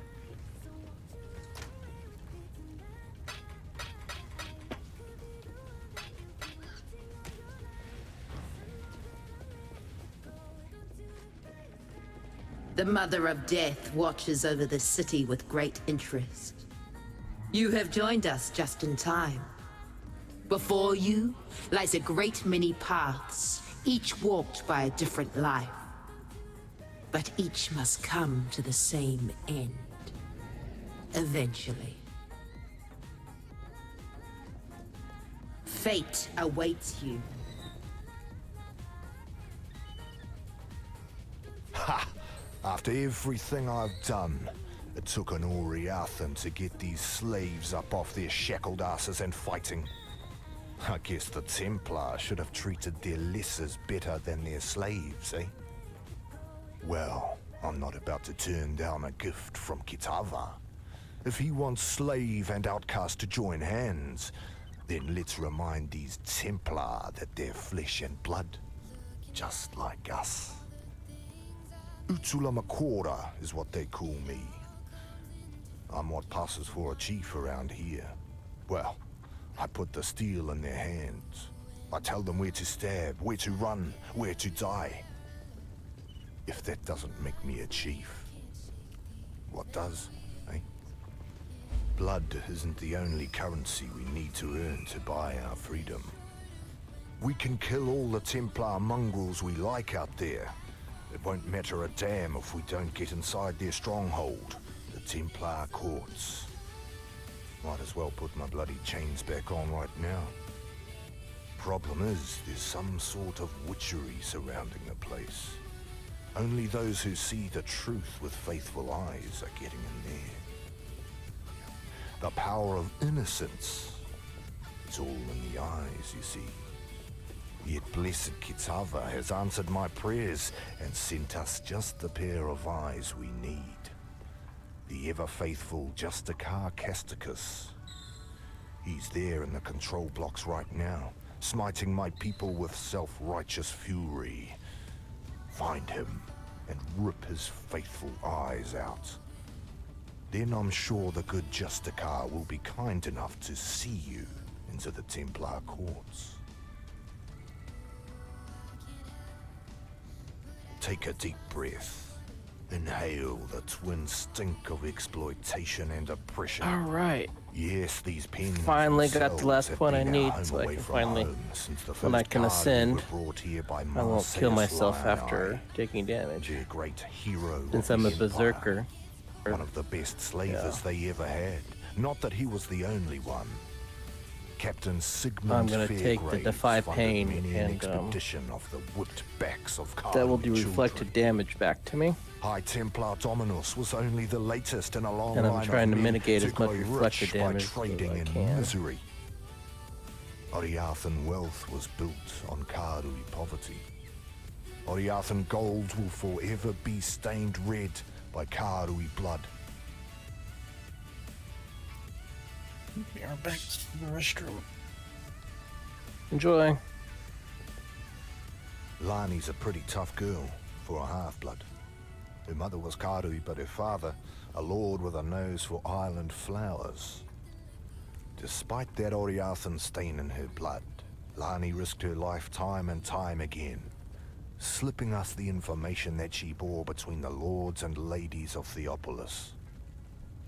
Honestly couldn't have put the pieces of this uprising together without her. And she's a fighter.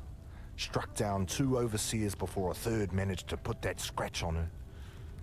Don't worry, it won't slow her down for long. Not Lani.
If it weren't for Lani, I'd have cut that bitch's throat the moment I met her. But Violenta seems to know her medicine, so she gets to live. Until Lani is better. Then Violenta will answer for her crimes against us.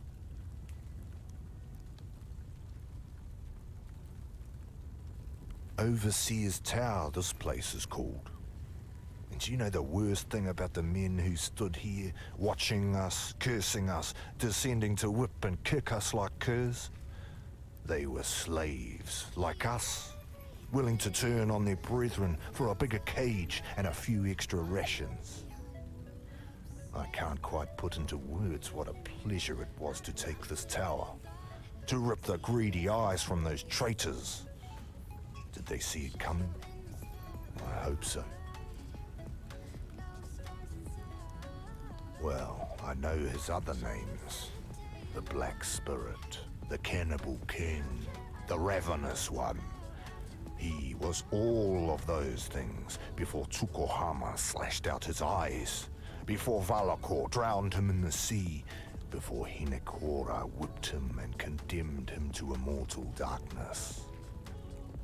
Kitava has learned from the suffering inflicted upon him, learned what cruelty is from his own flesh and blood, learned what it means to be a slave. Now he hungers for freedom, not merely for himself, for all of us who have suffered under whip and shackle.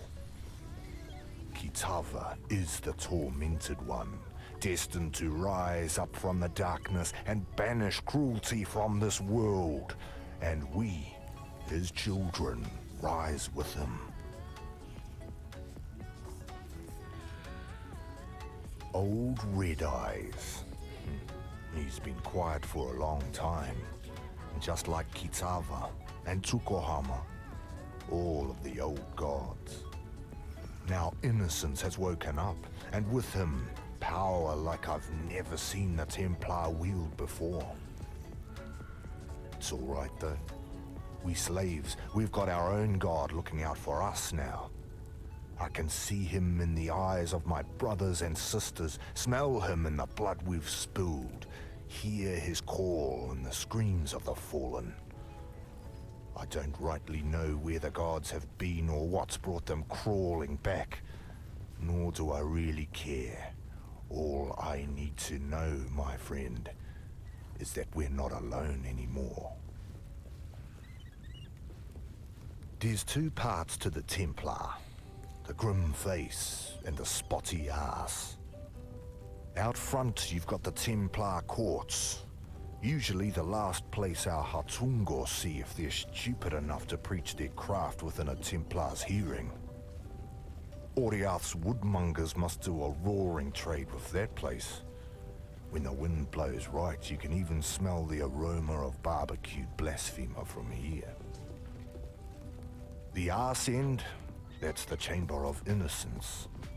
It's where the real earnest believing gets done. Where the young Templar go to pay their respects to God Almighty and get the good sense baptized out of their heads. I've not seen the inside of the chamber myself, but you can feel it from over a block away. Like there's an eye in your gut, peering through your insides, looking for even the tiniest stain of sin. I tell you, sane people go in one end of that place, ash and apostles come out the other. Watch yourself in there. Talakura. With Dominus away in Rayclast, someone had to keep the wheels of oppression turning. Avarius was only too happy to take the job. It had plenty of practice already, of course. It was Avarius who led some of the largest and most crippling raids upon the Ngāmakanui and the Ngākura Makoi. It was on his orders that men, women and children were shackled and shipped like cattle to Theopolis. And it was Avarius who spent 5,000 Karui lives building his Templar courts and his Chamber of Innocence. Who had wives and daughters scrub their husbands' and fathers' blood from the stones so as to preserve their purity. When you meet Averius, feel free to exact a little extra vengeance in the name of Karui's suffering. For vengeance.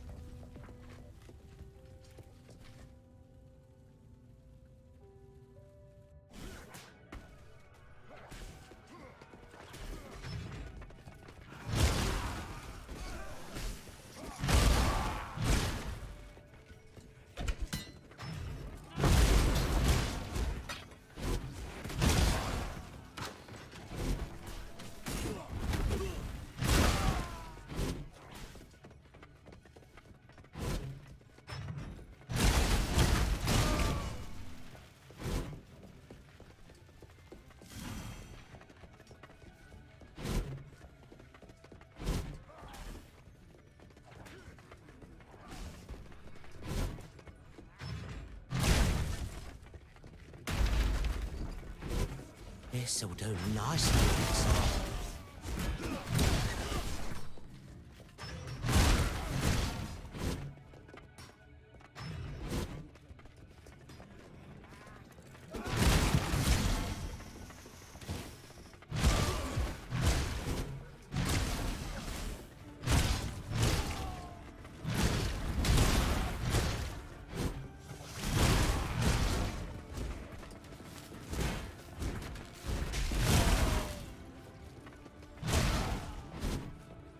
I can't do this just yet.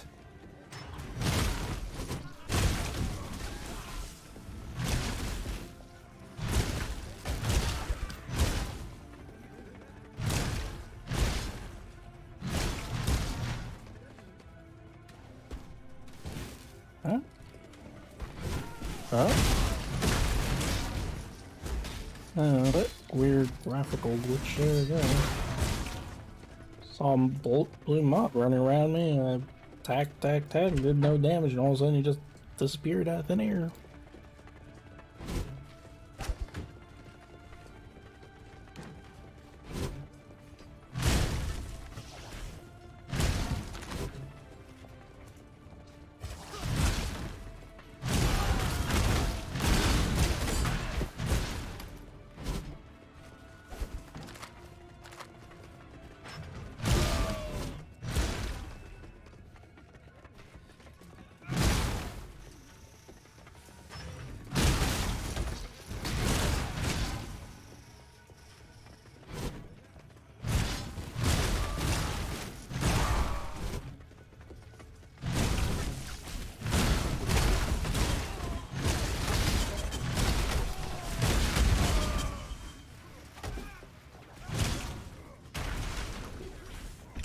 Another good find.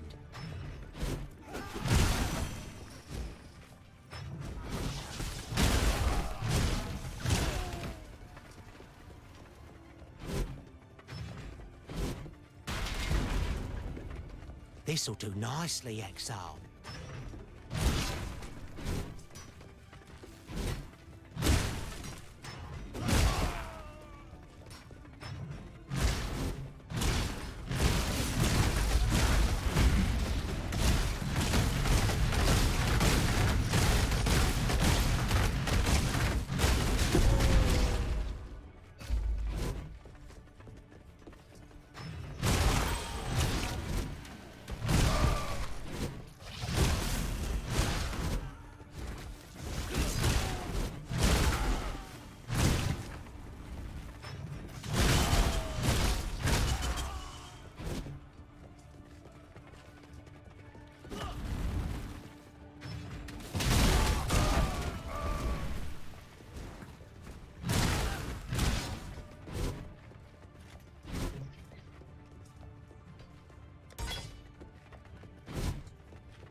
I can't do this just yet.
Practice makes perfect.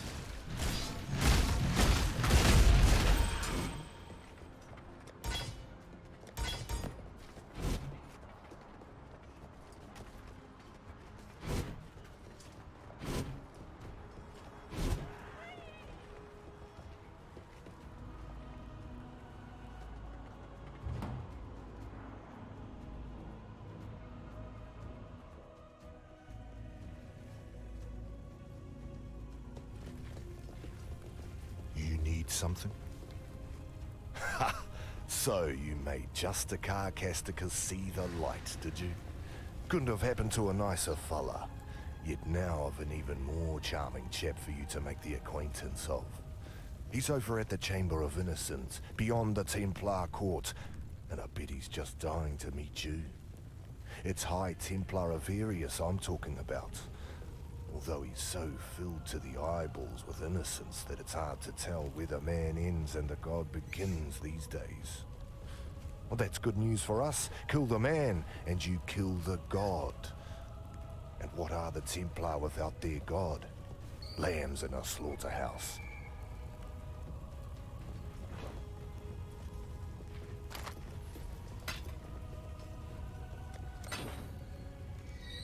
Talakura, savior.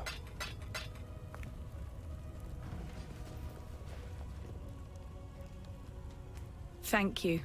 By killing Casticus, you've given us a fighting chance. And about his eyes, I'm sorry you had to do that.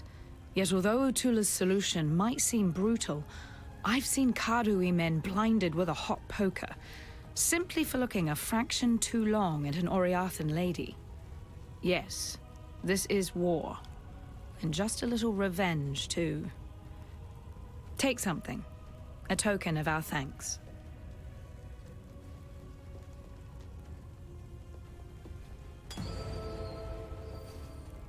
Few of us can say that we've devoted our lives to anything greater than ourselves.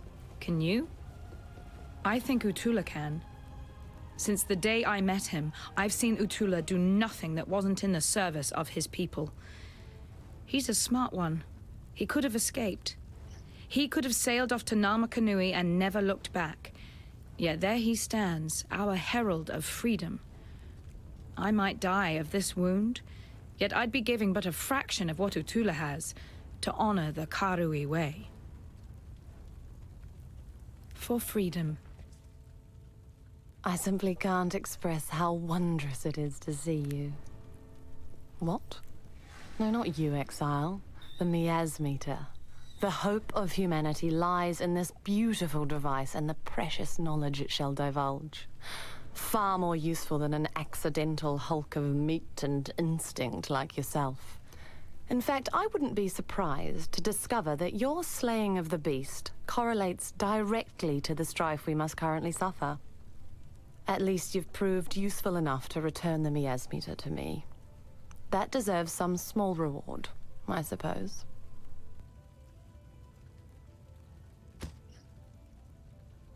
In contrast to the company she keeps, Lani has quite an astute mind. I put it down to that Oriathan education she's managed somehow to procure. Whilst quelling whatever resistance you might meet in this noble coup of yours, you'd be well advised to look to Lani for counsel. She'd make the finest of advisors, second only to myself, of course. Utula might appear to conduct himself with honesty and honor, yet has all the telltale signs of a desperate man born of desperate times. As the cornered animal will bite and claw, the cornered man will lie, steal, and murder in the name of survival. It's understandable, and deadly if underestimated. I can't really fault Justicar Casticus, a man committed heart and soul to upholding the law. Of course, law isn't the same thing as justice, and men like Casticus lack the imagination necessary to make that distinction. Avarice, innocence. I'm not sure there's a great deal of difference. Around the time I heard the beast's mortal scream, the newly appointed High Templar Avarius went through something of a revelation. The manner in which he speaks and acts now would indicate that he believes, without doubt, that he is some earthly embodiment of God. That's faith for you. It'll reduce grown men to the madness of infancy. Tootles.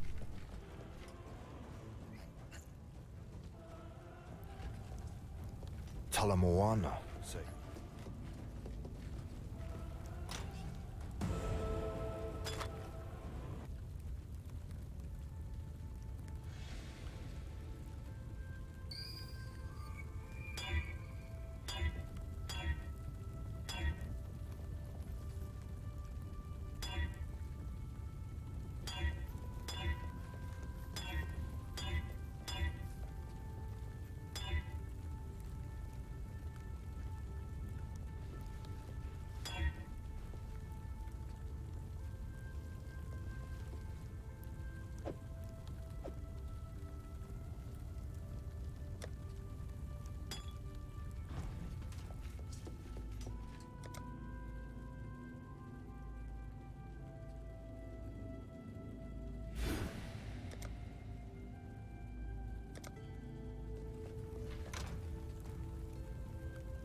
Freedom comes to those who fight. Remember, we do this for freedom.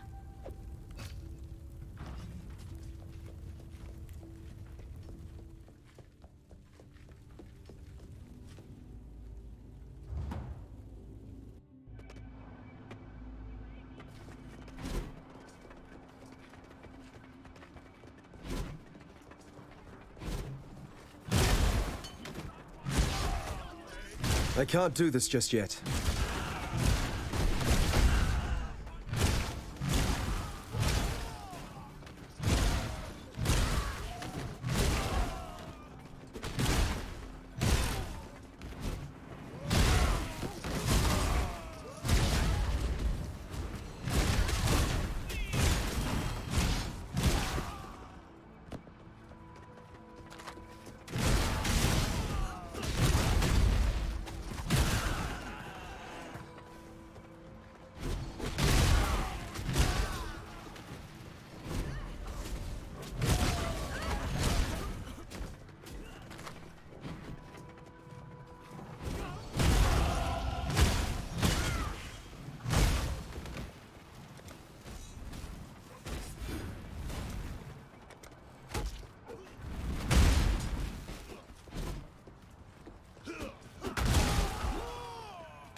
This trial will see your downfall.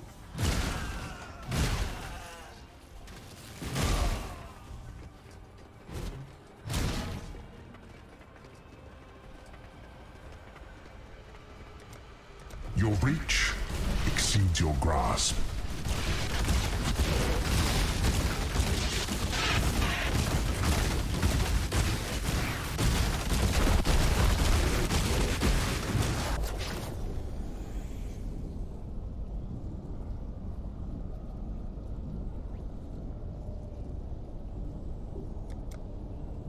You shall suffer your own bile.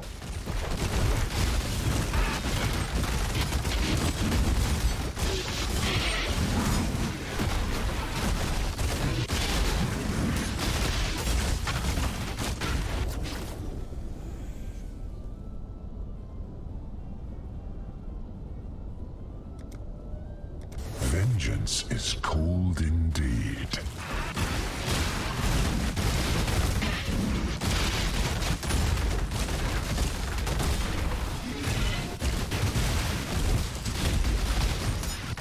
I can't do this just yet.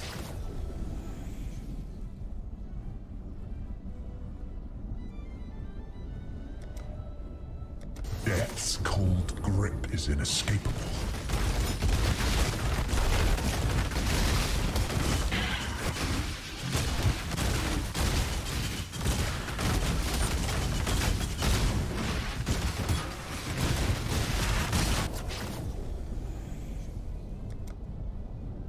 Hate begets hate.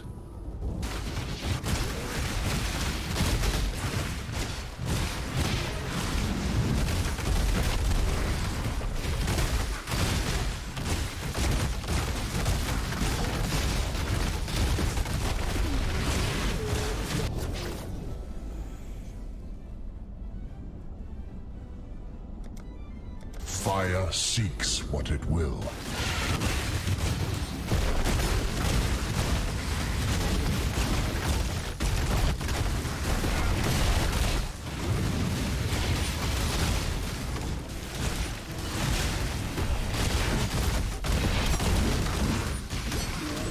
This is no longer amusing.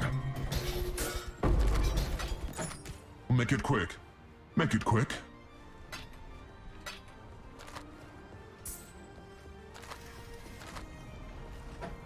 Yeah, that one was a little close.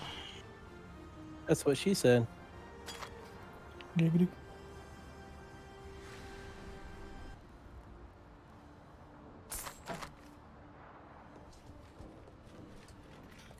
Yeah, I don't know what the fuck was in there, but it was hitting me hard as fuck.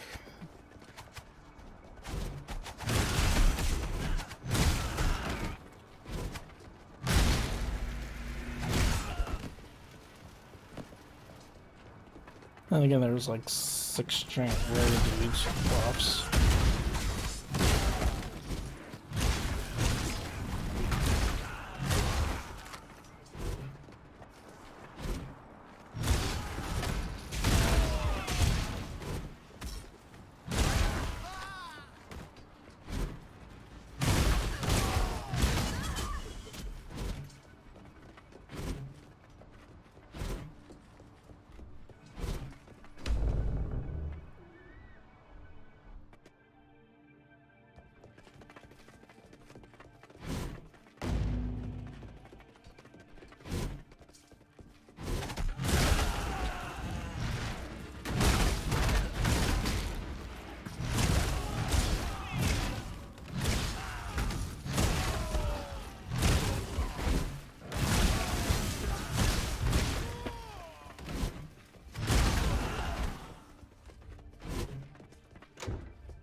A good find.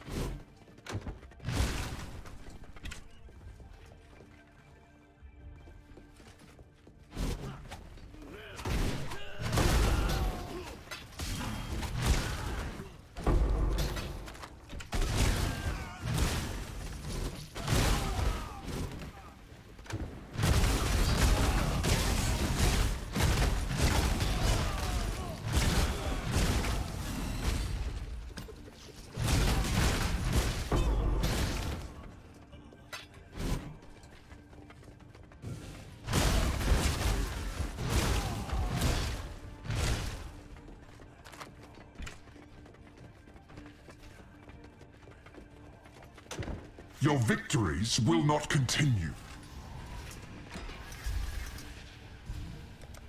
Vengeance is cold indeed.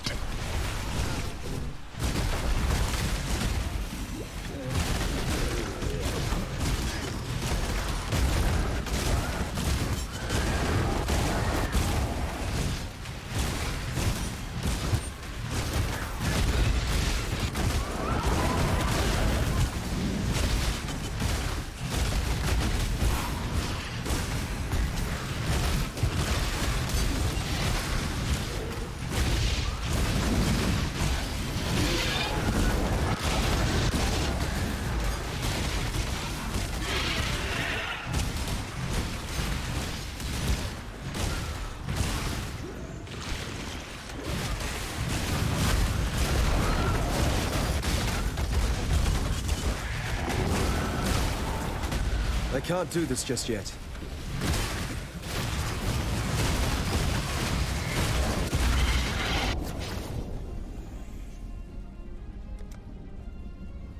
Death's cold grip is inescapable.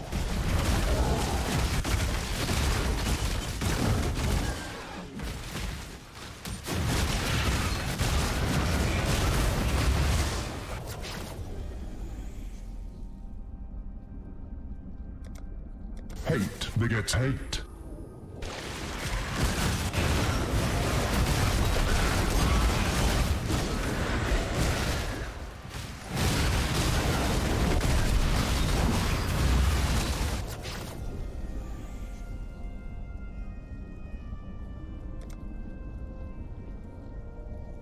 Choking My spirit vapors is seek spent. the living.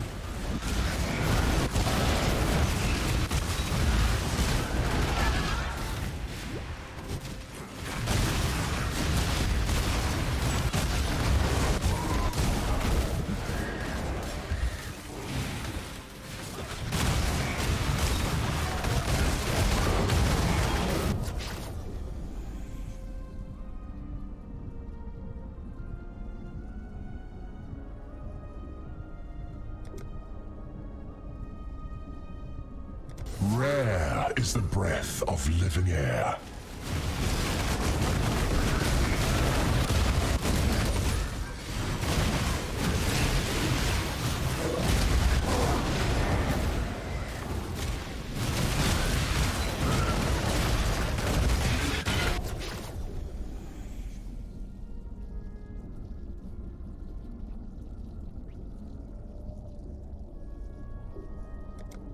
Contamination moves swiftly on the wind.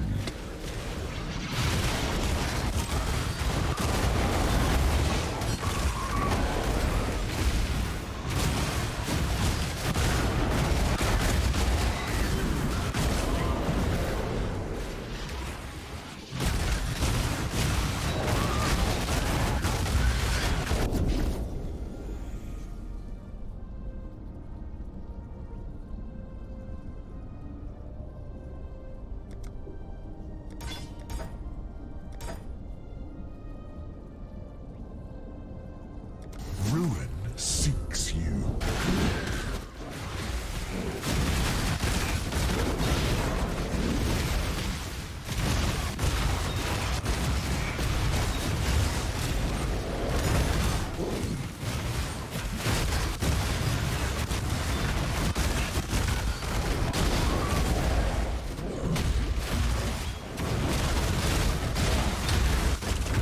Insufferable.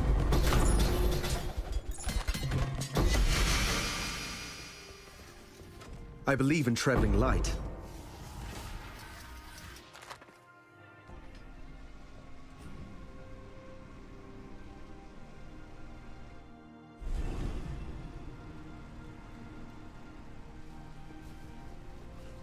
Yes? When I was a courier for my father's house, I'd cross Cathedral Square 100 times in a day. On the fairest days, that square would be filled to bursting with Oriath's highborn, come to bask in the sun and each other's glowing nobility. It was a pretty sight, depending on where you stood.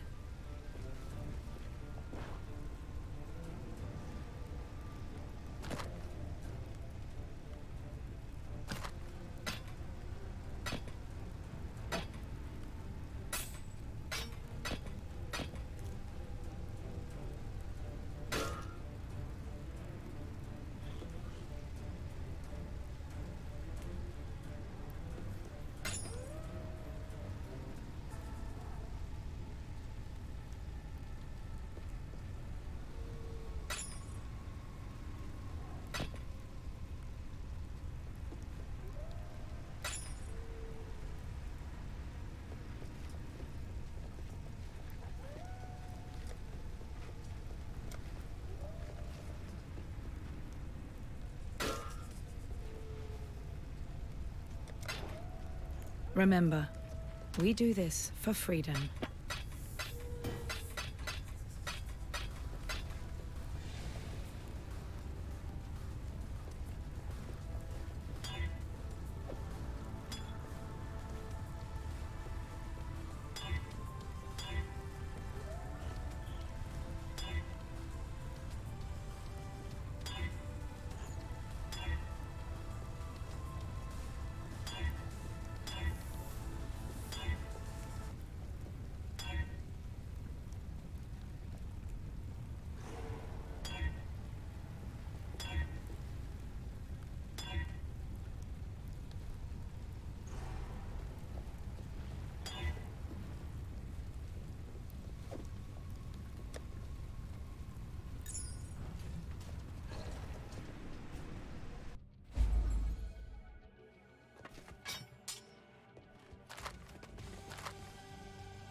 I want to go watch the TV. Probably gonna be nicely, Exile. Greetings.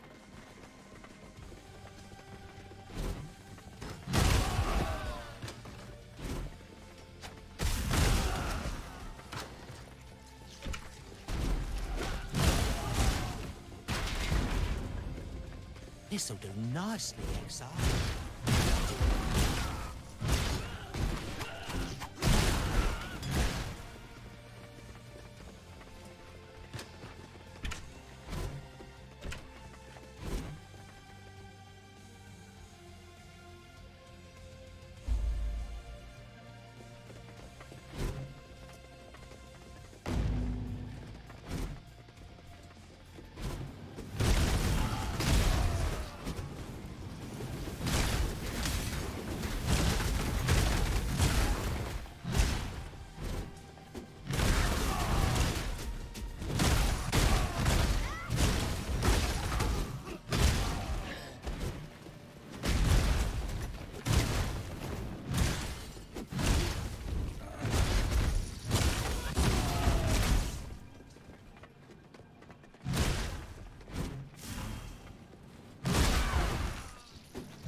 I can't do this just yet.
The world must be cleansed of impurity.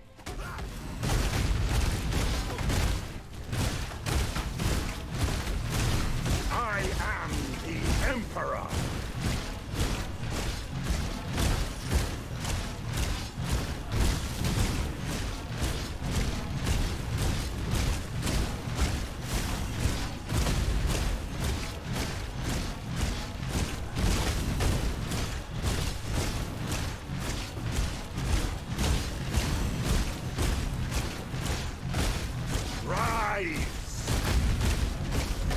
I can't do this just yet. Order. I am the new and the eternal. I am innocence. I am the storm. I am the torch.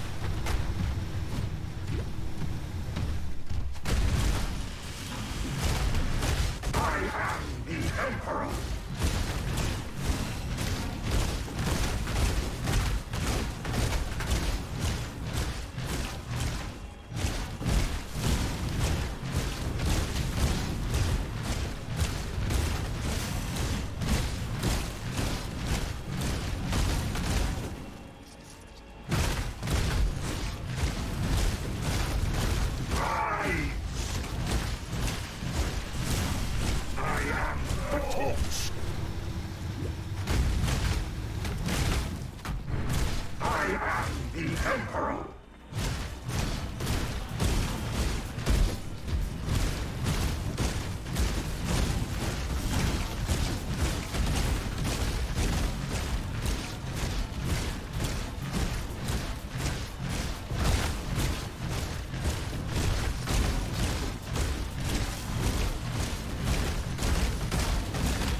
I believe in traveling light. Innocence. You, and only you, I shall save. I am Sin, the Forgotten One. Would that humanity could forget all of my kind. Perhaps with your help, that might still come to pass. For now, the blinding light has been dimmed, and darkness floods in to fill the void. The desperate and depraved set a feast for their lord incumbent, Kitava, the Ravenous One.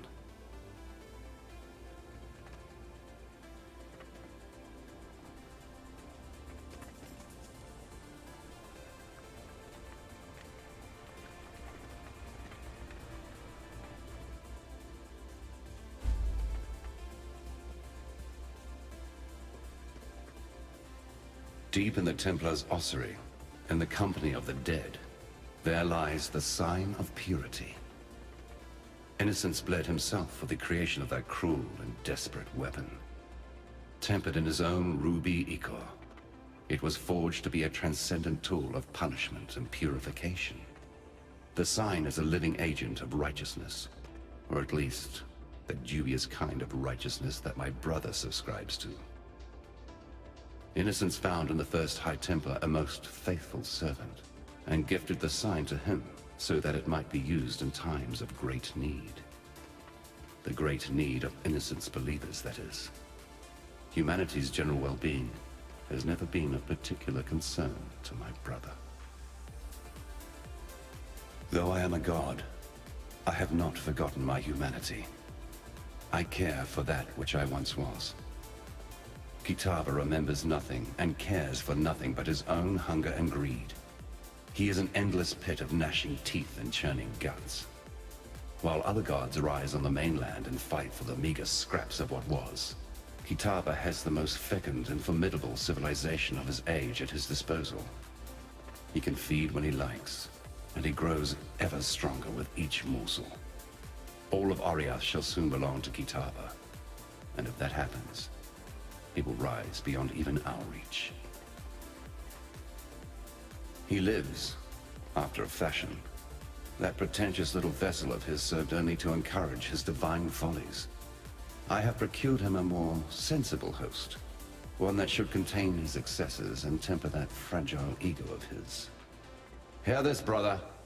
From mind of lead to heart of gold, your soul shall be bound, your wrath shall grow cold. I am sin. Should Kitava accept?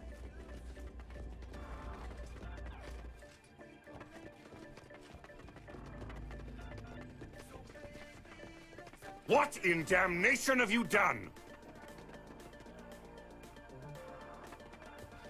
You've destroyed him, and yet I hear the voice of innocence, begging for our forgiveness, asking for our help. You and I. I heard him the moment the High Templar fell, whispering inside my damned skull, his heart beating within my chest. Innocence protects us now, holds fast the door against the murderous tide that rushes to meet us. He wants you to pass through that door, to bring order to the chaos beyond. I don't understand any of this. Moments ago, I was just a soldier obeying his High Templar, banning the nobody. Now, my God lays inside my head, telling me to let you through that door and to make my way to Overseer's Tower, if it still stands. It does? All right. I don't know what's waiting for you out there, but should you survive it, I'll see you at Overseer's Tower.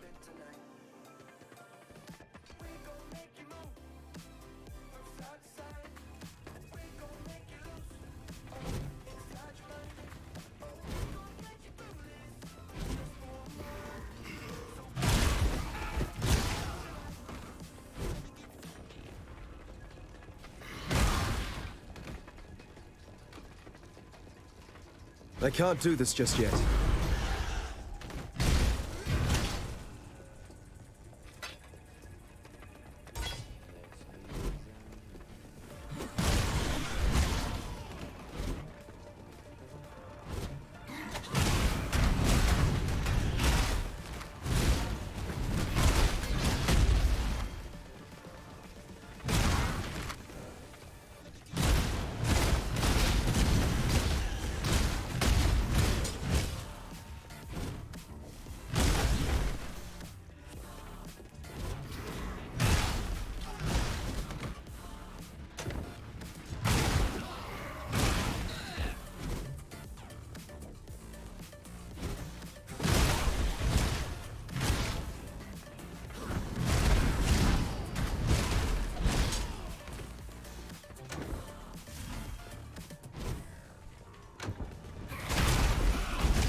I believe in traveling light.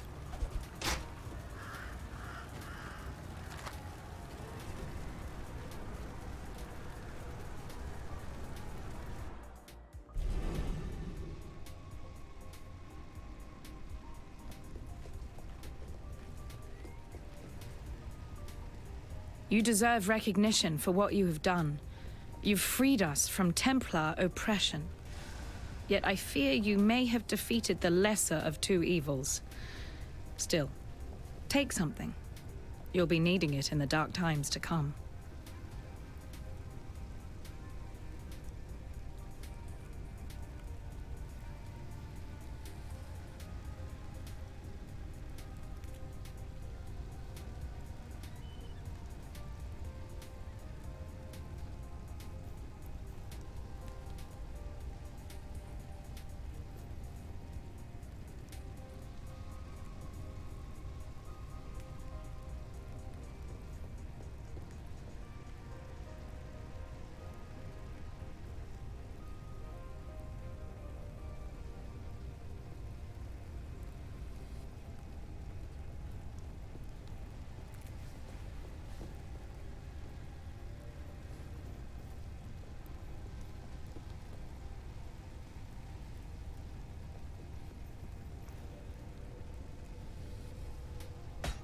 Once Kitava has gobbled up every scrap of Oriathan flesh, sucked every Oriathan bone dry of marrow, he'll turn his endless hunger to Namakanui and the whole Karui archipelago.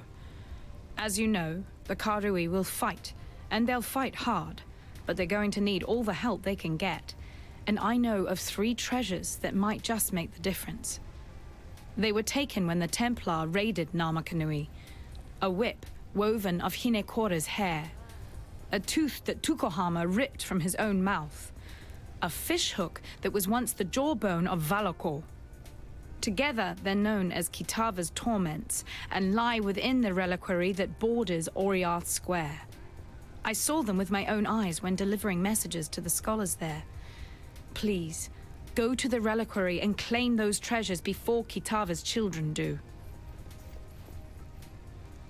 I can't yet begin to unpick the lies that Utula has told us, but this piece of truth I do have. Utula sensed that very moment when you struck your final blow, when you broke the Templar's power. He turned to me and told me this. Now our king comes to us. He'll be hungry, so very hungry. I shall prepare him a feast. Then he gathered his followers and left. Where's he gone?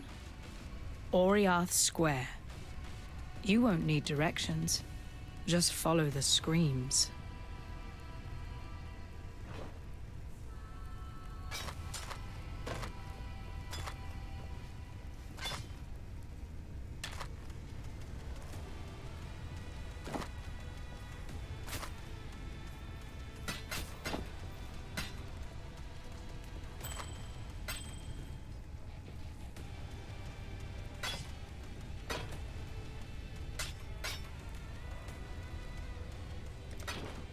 Remember, we do this for freedom.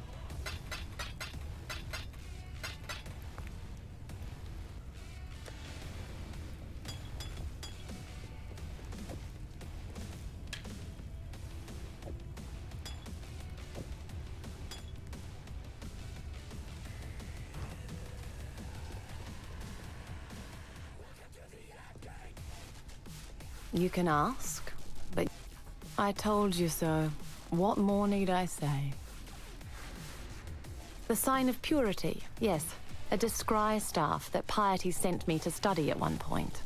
Apparently it was a gift from innocence to the first High Templar, Maxarius.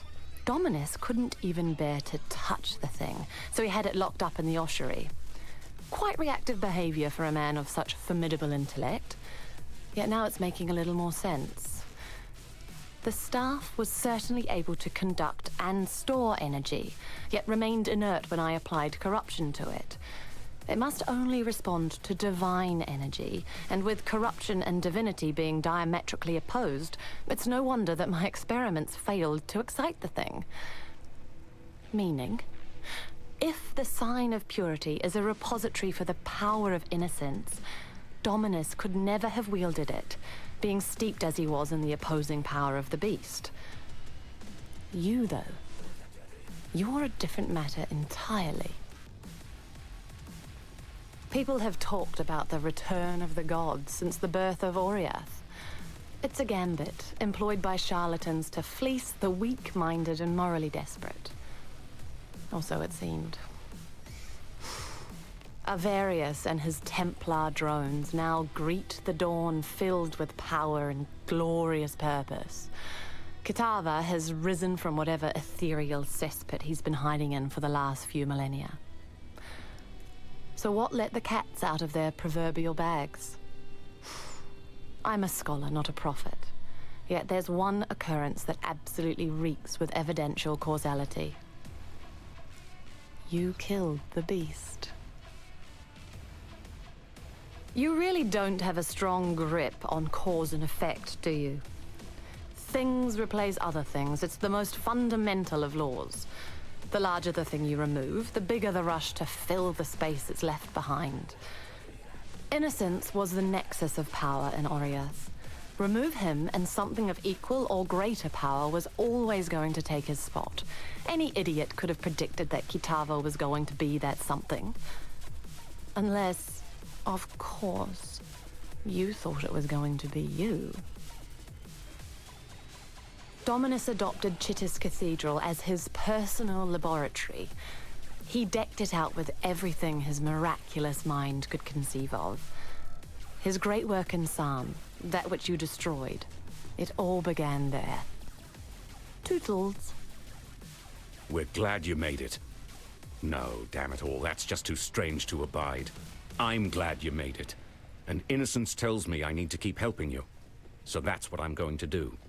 I know my way around weapons and armor, and all things Templar if you should want for further enlightenment on that subject. As for innocence, I don't know. Sometimes he makes sense, other times he's a shattered god, but he'll heal. I'll make sure of that. Lani's told me a little about Utula and his cult of Kitava. Enough to know what Utula's got planned. Bring about the fall of one god so he can raise up one of his own. And this Kitava, from what fragments I can piece together from innocence, he's not the benevolent kind. Please, find Utula and stop him. I'm not saying this because I want to put innocence back on his divine throne. I'm saying this because Oriath is my home. It's made some mistakes, but it doesn't deserve the fate that Utula has in mind. I'm having a little trouble explaining it myself. I've never been the most devout of men, especially for a Templar, more of a soldier than a believer. But now, innocence himself rests within me. His voice is weak, barely a whisper, yet still he has the power to keep us safe from Kitava's hunger. At least for now. For my part, I'm simply grateful.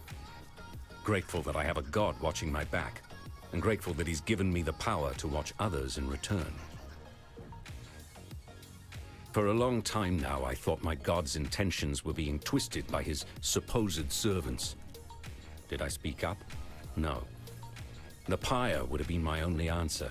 I did what I was told and drew the lines of morality where I could. Now I understand the truth. It wasn't Innocence's intention being twisted. It was Innocence himself, perverted by the selfish convictions of the men and women who worshipped him. A god answers to the believer, as the believer answers to their god. A sign of purity. Let's see. A staff, bathed in innocent blood. No. Sorry, bathed in the blood of innocence. Yes, Innocence gave a part of his divine self to the thing, and gifted it to the Templar. Now that I recall, I read a tome about it when I was a cadet. Bloody long time ago. I skipped most of the boring pages, so only remember the bit where High Templar Maxarius smote with flame the army of the faithless, with one ray of its hallowing light. The book's words, not mine. Outside of my humble flesh, the sign of purity is about all that's left of innocence. Devotion should be honored, I suppose. For centuries now, the Templar have boiled the flesh and skin from the devout, and presented the polished remains for public appreciation in the ossuary. Personally, I think it's one of the better ways to remember those who have gone before us. To touch the bones is to remember neither the legend, the legacy, nor the lies. It reminds you that those bones belong to a man or woman who was just like any other man or woman. I'd be lying if I said my hands were clean of slavery's blood. I was a soldier. I went where Dominus ordered me to go. I sailed with the expedition to Ngamakanui, killed Karui warriors, and rounded up Karui captives like every other bastard in a Templar uniform. So I don't blame Lani for wanting to take back her freedom, and I don't blame her for believing Utula's lies either. I certainly swallowed enough of Dominus's falsities to sicken my soul. It's what we do now that matters. I can see that Lani's heart is in the right place, and for once in my damned life, so is mine. To be perfectly honest with you, I don't trust her. Yeah, I've got my reasons. Piety kept her work pretty quiet, but her results were brutally clear. The people she took, the people she changed. Slaves mostly, and a few enemies of God. Enemies of bloody Dominus, more like it. I don't go in for black and white definitions of good and evil, but with piety in her ilk, I make an exception. Whatever's lurking inside Violenta, it ain't good. Not by a long shot. Innocence blesses your journey.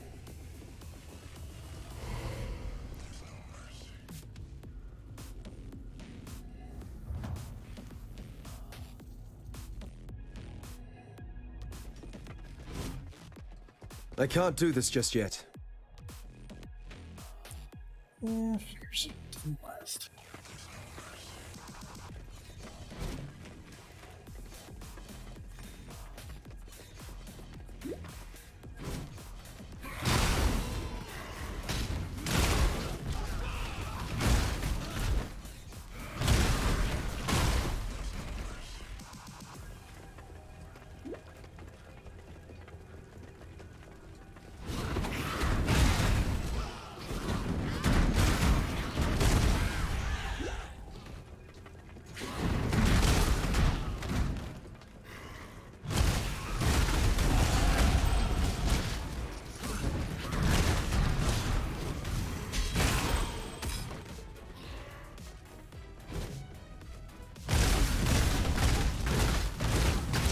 I do love the stink of victory.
Wasn't really that close.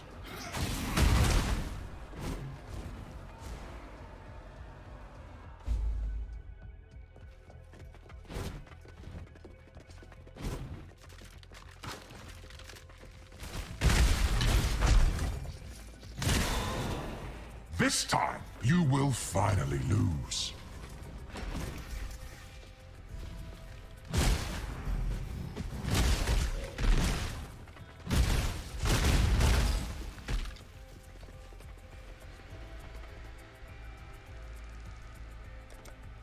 Vengeance is cold indeed.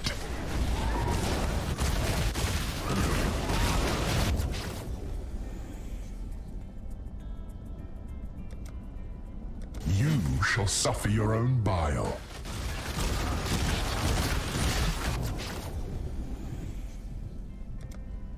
Death's cold grip is inescapable.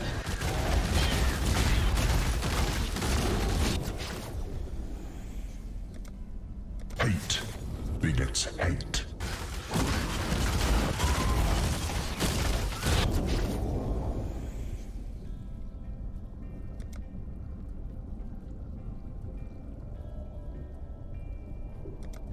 Stray too far and find pain.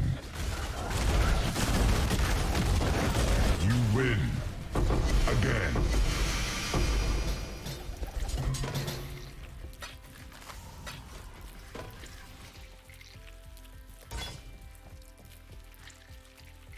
What was that? That lasts a really long time. I believe in traveling light. Medieval, jeez.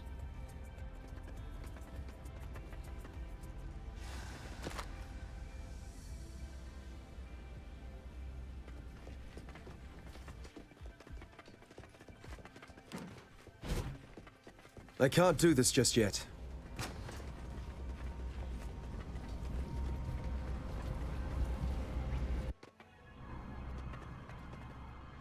Awesome.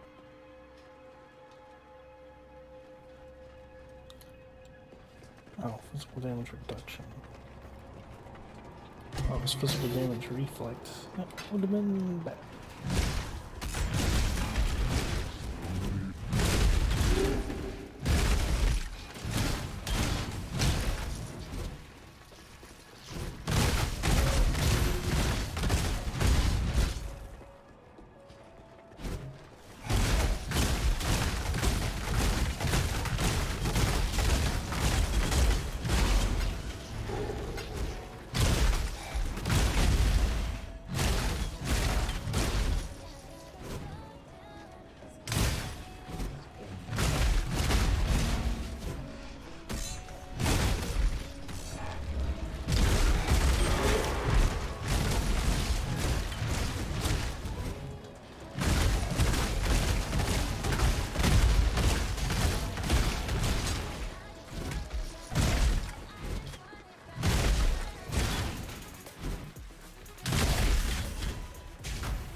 Ay.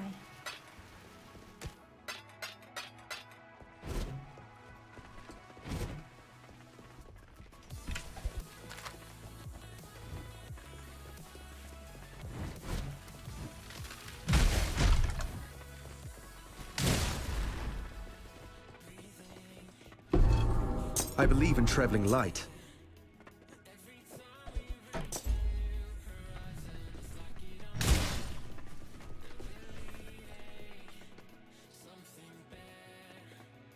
An empire is nothing more than a standard, pitched in the naked earth.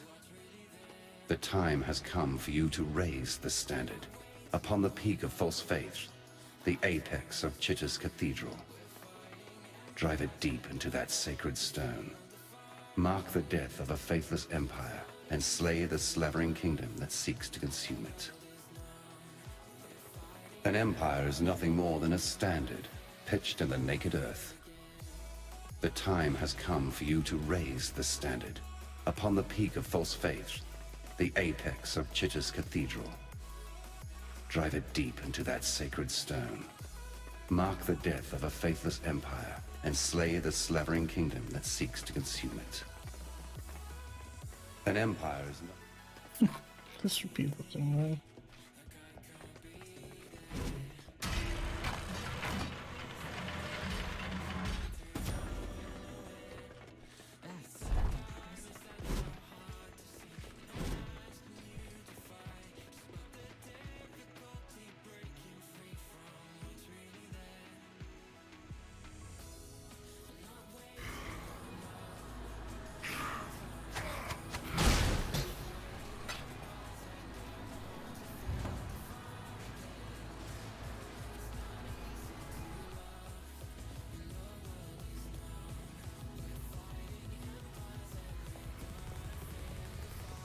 Hello.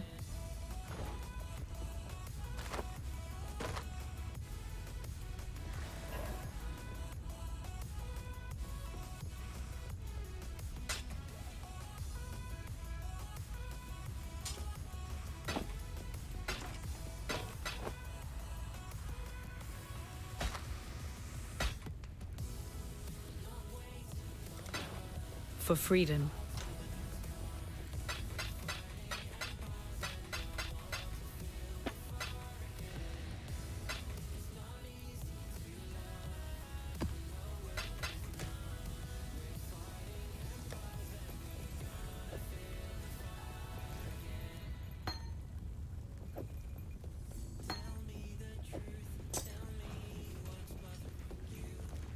Greetings. Greetings. Bannon is unexpected. At least, he's not the sort of Templar that I'm used to dealing with. His ideas about innocence almost make sense to me. The way he worships innocence and receives such power in return, it's like his devotion actually brings out the best in his god. But how is that possible? A god is a god. They bless us and they punish us, not the other way around. Yet for Bannon, somehow it's different. The King's Feast is an ancient ritual born of less enlightened times. Long before the Karui followed the way, one tribe would conquer another and a feast would be prepared for the triumphant king. The main dishes of this feast were selected carefully, for the sweetness of their nature and the tenderness of their flesh. You see, when the conquered fills the belly of the conqueror, two tribes become one. And that's what's happening out there in Theopolis right now. The tribe of Kitava is feeding upon the tribe of Oriath, and the feast won't end until two tribes become one. Remember what Utula said about Kitava? He is the tormented one, destined to rise up from the darkness, and we, his children, rise with him. It was there all along, in eyes too bright and smiles too wide. Cunning concealed by kindness. Conquest wearing the mask of freedom. I didn't see it because I was looking for something else. Hope. The cult only wanted what it's always wanted. To be born again in their father's image. They are Kitava's children, the first of his tribe. Unless you do something about it, they won't be the last. For freedom. Yes. Bannon claims that a god now lives inside his head and talks to him. What's more common? Divine possession or insanity? I'll leave you to calculate the odds. Now, where was I? Innocence blesses your journey. Hello.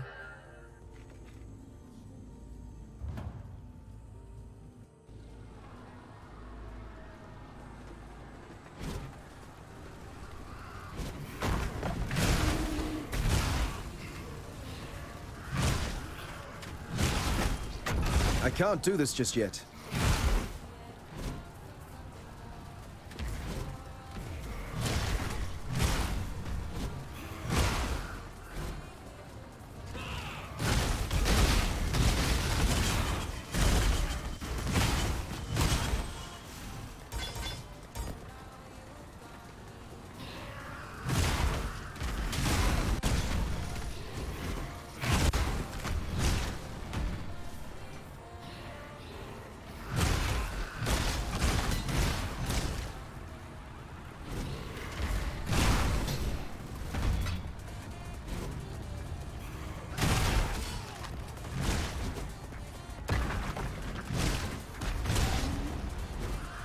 Did you think our vengeance was done, Savior? Oh no, it has only begun.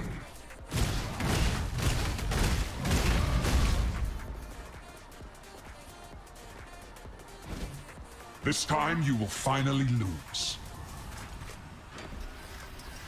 Vengeance is cold indeed.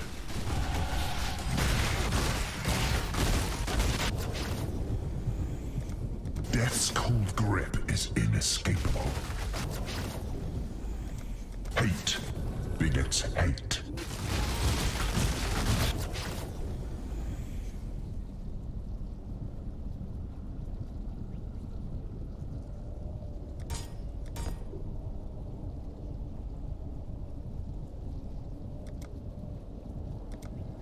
Steel and pain.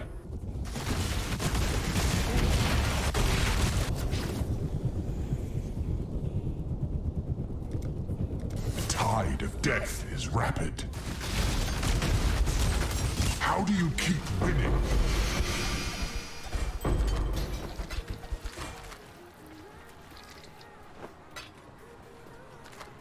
Just do.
I can't do this just yet.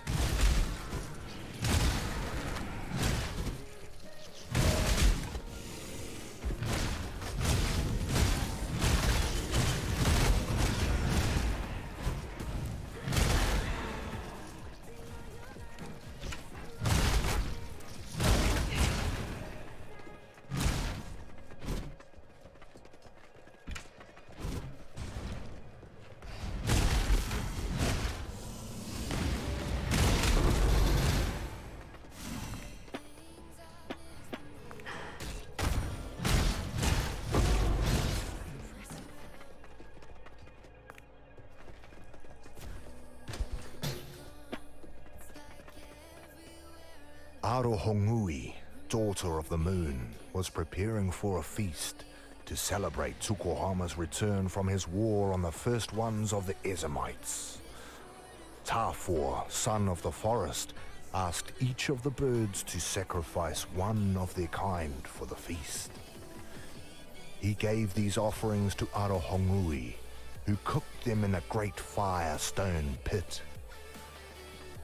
Seeing all of those plump birds cooking made Kitava very hungry, and he offered to watch them, to make sure they didn't burn while Arohongui rested during the heat of the day. Arohongui thanked Kitava for his kindness, but while she slept, Kitava ate the cooking birds, flesh, bones, gizzards and all. Upon waking, Arohongui was furious to find that Kitava had lied to her, for saying that he would watch the birds when he truly intended to eat them all up. When Tukohama arrived home in his mighty canoe, Arohongui asked him to punish Kitava for his selfish gluttony. Tukohama, our father of war, agreed and pulled the sharpest tooth from his own mouth.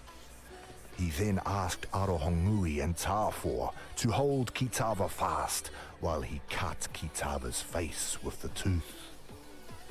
2 slashes that blinded Kitava and formed a bleeding cross upon his face. From that day forth, Kitava would never be able to promise to watch that which he truly intended to consume.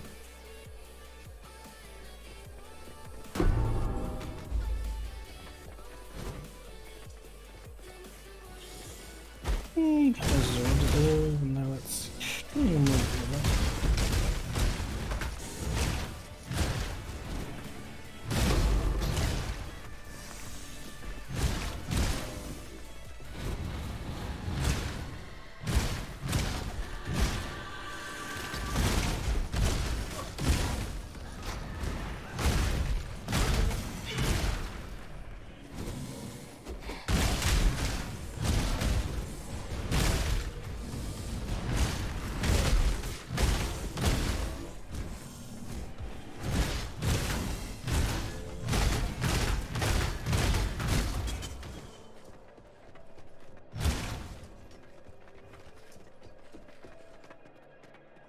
To replace the feast of birds that Kitava had greedily consumed, Tukohama, our father of war, and Valako, father of storm, went fishing. Although Kitava was blind, he could still cast his line and feel when a fish took his bait. So, Tukohama and Valako took him with them on Tukohama's mighty canoe. But while they fished, Kitava grew hungry and secretly ate all of their bait of grubs and worms. Disgusted and angry, Tukohama and Valako decided to use Kitava as bait instead. Valako used his own jawbone as a hook, impaled Kitava on it, and cast both into the sea. Kitava sank to the bottom of the sea. But instead of the fish eating Kitava, it was Kitava who ate all of the fish that nibbled at him, flesh, scales, guts, and all. When Tukohama and Valako hauled a fat-bellied Kitava back up from the sea, they were even more furious and knew that Kitava must be punished one final time.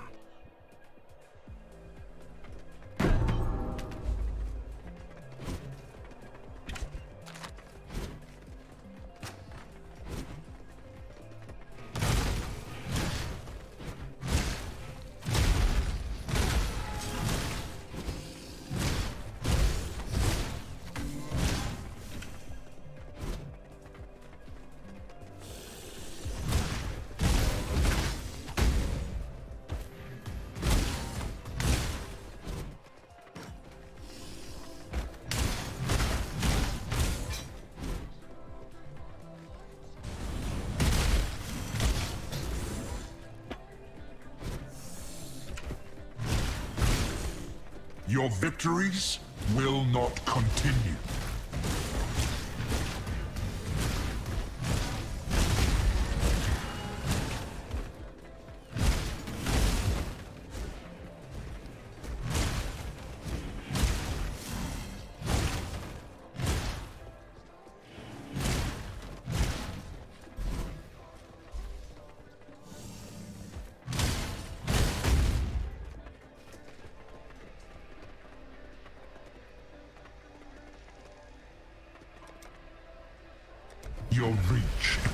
your grasp.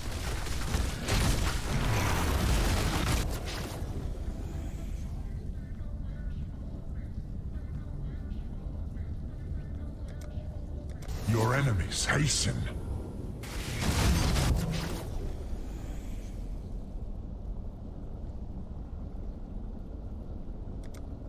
Night's madness strains away all hope.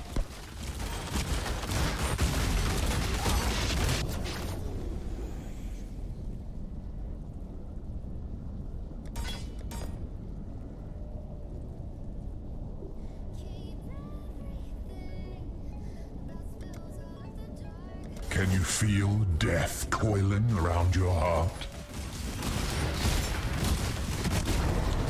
I can't do this just yet. Ooh. This is way too high. Oh, I really want that one. Vengeance is cold indeed.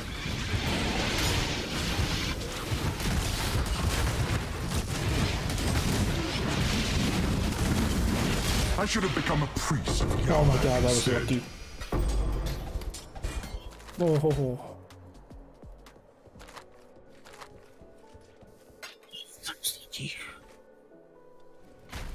That was way too small of a ring.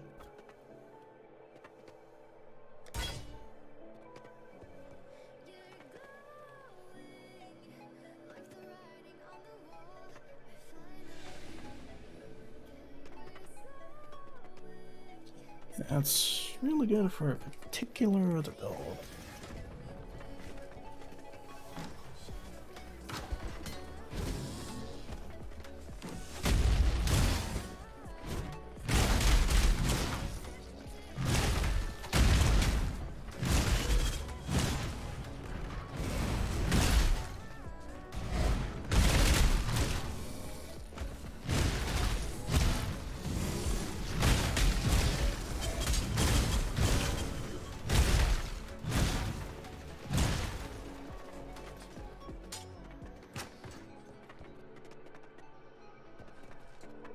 Tukohama, our father of war, and Valakor, father of storm, took Kitava to Hinekora, mother of death.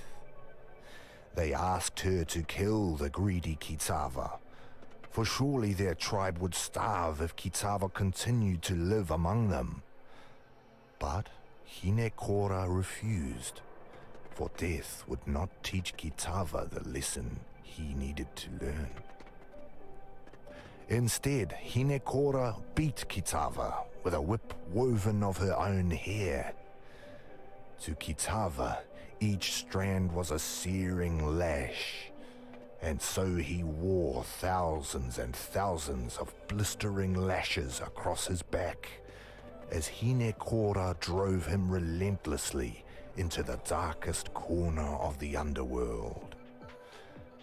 There she left him to suffer, without water or food, for the rest of eternity.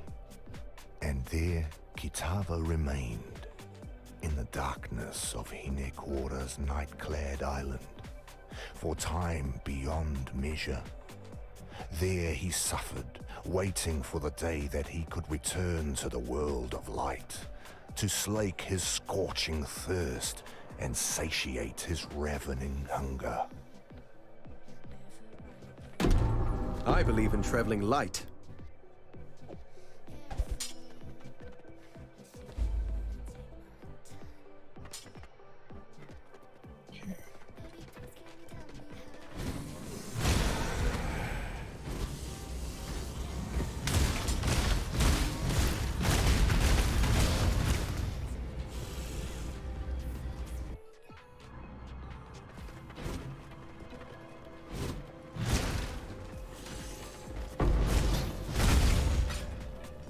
I've been on this one before.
I believe in traveling light.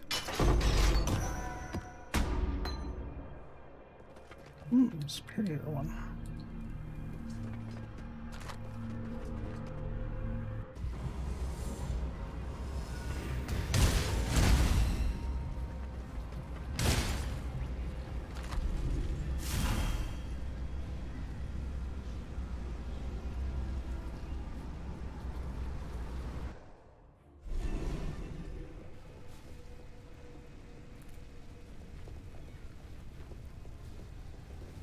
Not all slaves believed Utula's lies.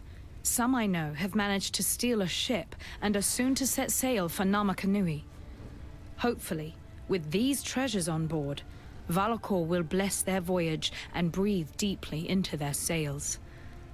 No, I'm not going with them.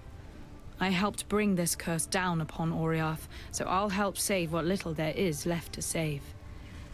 Here, take something, in thanks for your part in preserving the Karui Way.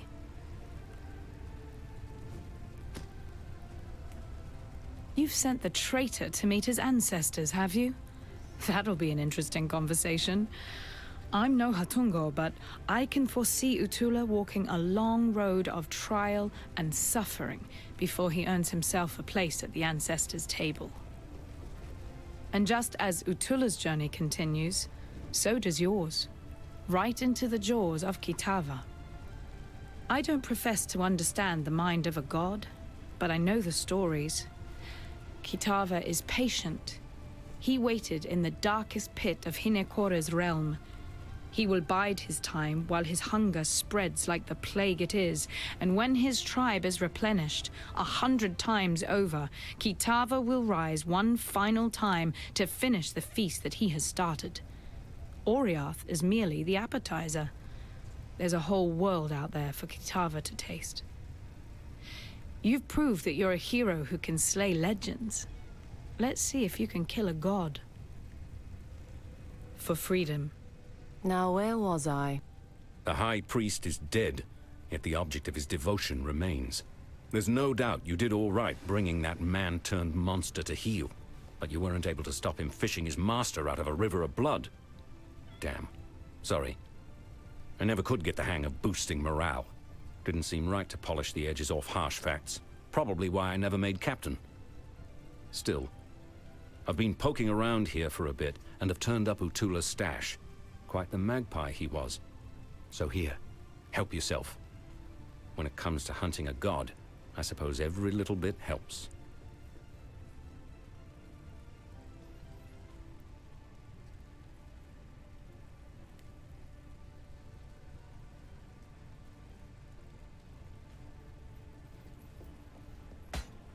Innocence blesses your journey.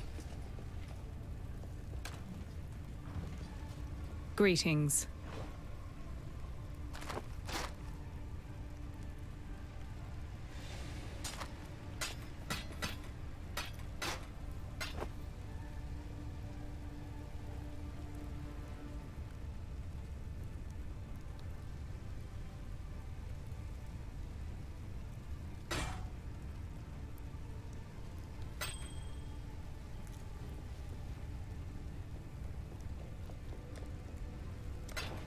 Remember, we do this for freedom.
I can't do this just yet.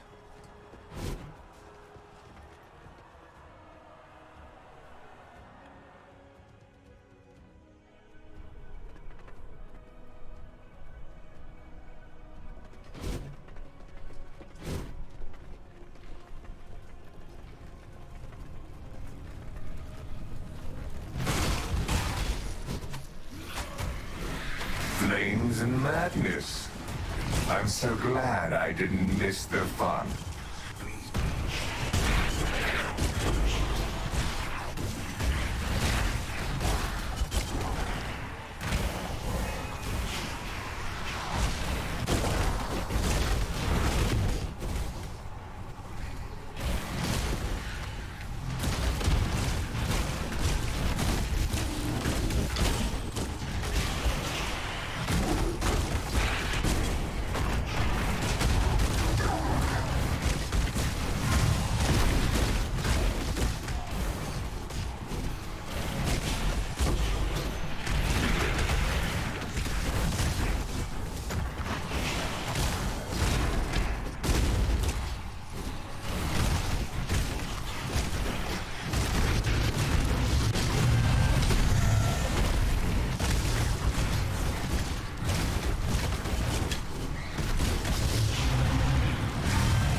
Yeah, tank damage one.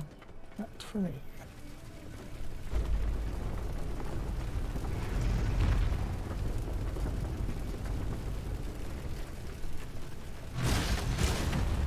I can't do this just yet.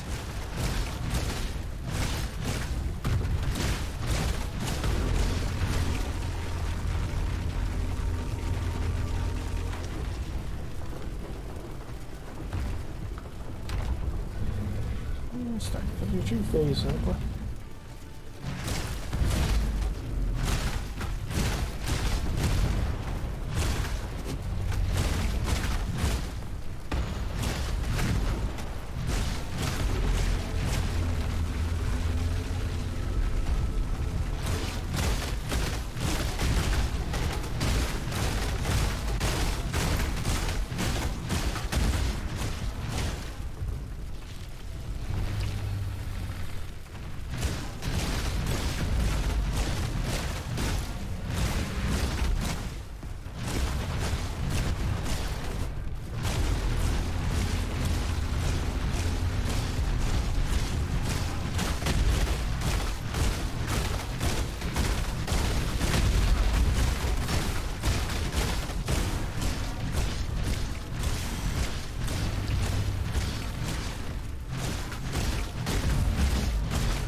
The flame of hope may flicker, but it cannot be extinguished.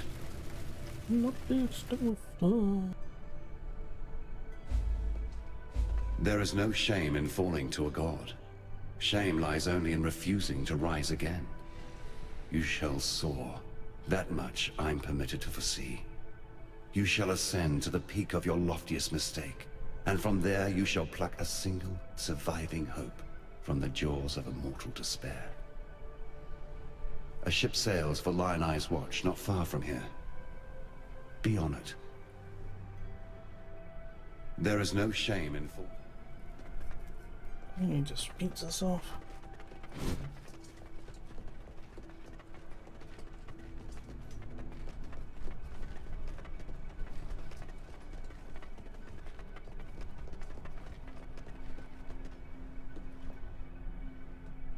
I'm Captain Lily Roth, and we sail for Rayclast. Better to live in exile than die on this psychotic bonfire of an island. You want to make it out of here? You'd better get on board. But make it quick, 'cause I ain't got time for tears and regrets.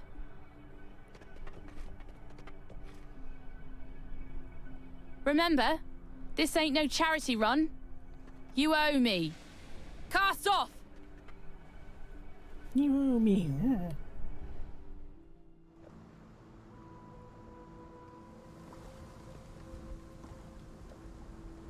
All right, we're safe for the time being. Now let me introduce myself properly. Lily Roth. Yep, I'm one of those Roths. Some call me smuggler, others pirate. Yet I prefer the sound of nautical entrepreneur. Came up with that one myself.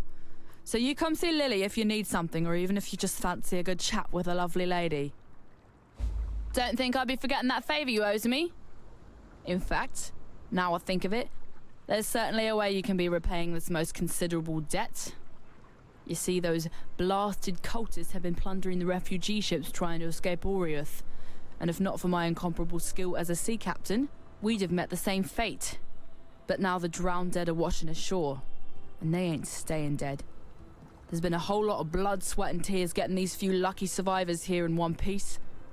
What sort of captain would I be if I let them get ripped apart by walking corpses? Wipe the Twilight Strand clean of those filthy undead bastards and I'll call us even. Might even throw in a little something extra if you can pull it off.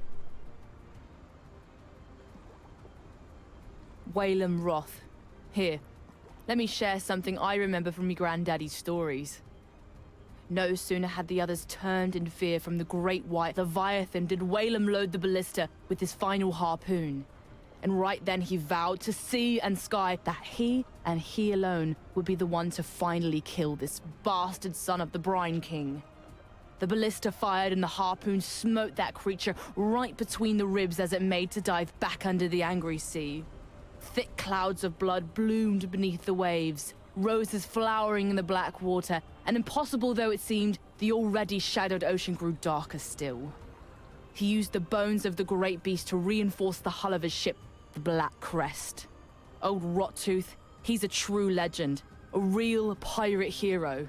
I can only hope one day me own stories will reach his ears and make him proud of the granddaughter he had to leave behind. Yeah, I knew Tarkley, if you catch me drift. He's got no time for his old bunkmate these days, though.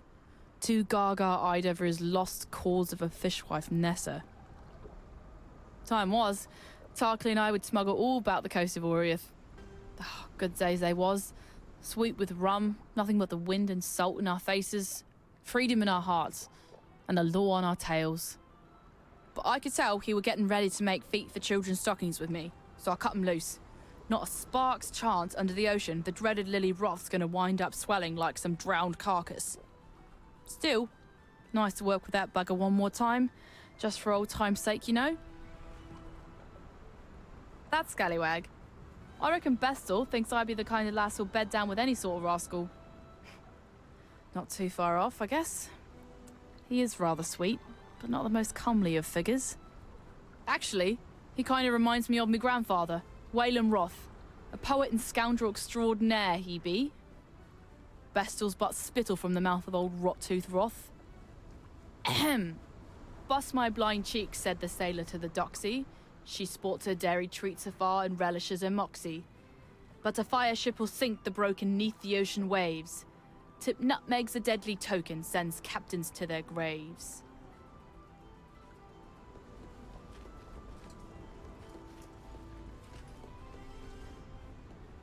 Despite your best efforts, Beastslayer, a splinter of hope remains. The very seed that brought my beast into existence. The Dark Ember. Never again shall it birth a life so magnificent as the beast.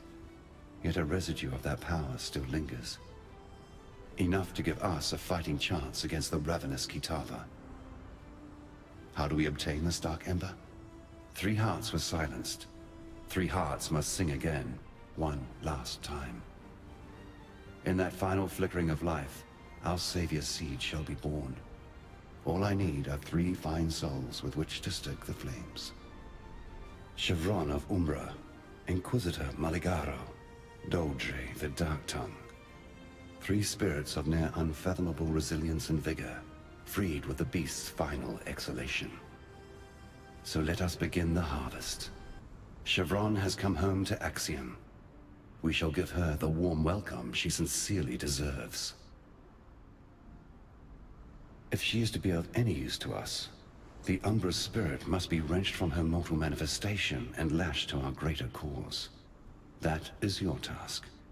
For my part, I shall negotiate the terms of her cooperation. With a tragic kiss and lasting embrace, her essence shall pass into me as if she were a sweet breath from the mouth of my lover. It is a sacrosanct sacrifice for all involved. Thankfully for you, all I ask is that you do what you clearly do best. Kill. Ambition is the bane of mortality. It was through ambition that we gods transcended the thick mud and thin blood of our mundane birthrights. Ambition that drove us to sustain our divine selves through the subjugation of others. Chevron's soul is made up of 1 part ambition and 2 parts raw, unbounded passion. Such a volatile spark shall burn briefly and brightly, and even the most deadened of hearts. I shall put this simply, for in truth, everything comes down to the simple act of planting a seed in the ground. The gods are rising because you slew the one creature that prevented them from doing so. Your name for it is the Beast. It was I who planted the seed in the rich soil beneath Highgate, who nurtured it, who watched it bloom into maturity, even as I succumbed to its mollifying powers. We gods, we were driven into slumbering darkness, to dream away eternity whilst the gentle beast watched over us. I would desire that we return to that blissful state. But my brothers and sisters of deism shall never submit to banishment. They have tasted freedom once more, and they shall not let go of this world until it is pried from their cold, dead hands. The beast was never a cruel master. It didn't want to destroy, to corrupt, to terrorize. It simply existed to exist. I made it that way. Unfortunately, in neglecting to provide it with ambition, I made it vulnerable to the ambitions of others. Queen Atziri and Doriani, Emperor Chittus and Malachi. Others even before them. I created a beast that would free humanity from the tyranny of the gods. Yet all I really did was provide the perfect tool with which humanity could tyrannize itself. Oh, so that's the truth about the beast. Remember, humanity needs us.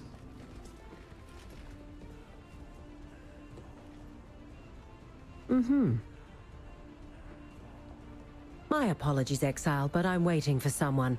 Perhaps you could attend to the needs of the others here. Stay safe. Good. First we hear that Oriath has lost its bloody mind, and then you turn up.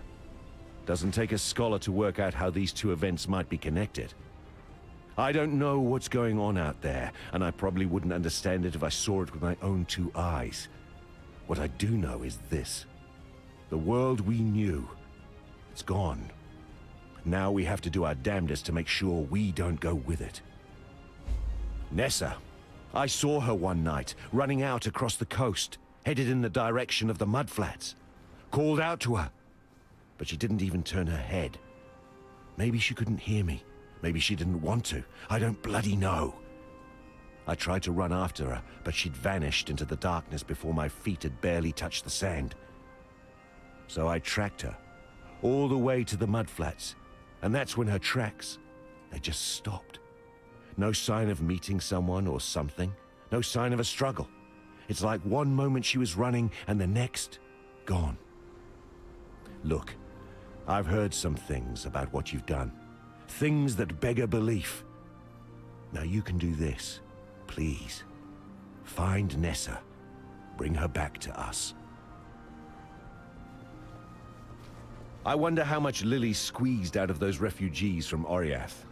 Yes, she did risk her life and ship to save them. But I knew the Lily of old, a damn fine smuggler. And that Lily never did a good deed that didn't also turn a profit. I had a life before Lion Eye's watch. Not much of one by some people's standards, but it was good enough for me. Lily and I would smuggle a bit of booze to keep our purses full. We were good at it, too. Made us a fine partnership, her quick mind and my steady nerves, right up until the day she left me drunk and trussed on Penance Quay. By the time the blackguards unwrapped their present, she was halfway to Trathus. That's how I ended up here. Yes, it smarts a bit to look at her, but what right have I to say where the flotsam finally washes up? Never took much stock in the stories Lily told. Didn't sit right. Those full moon sacrifices her and her ilk would do out on the open water. But now, in light of everything, I'm obliged to reconsider.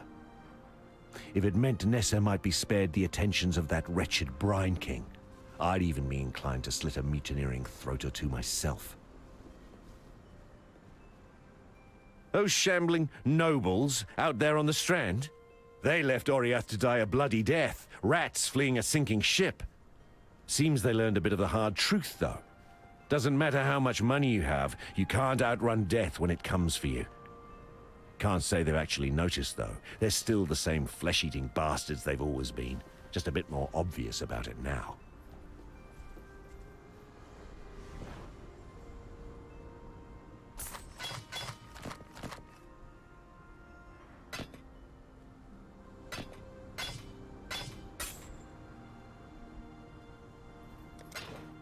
Stay sharp out there.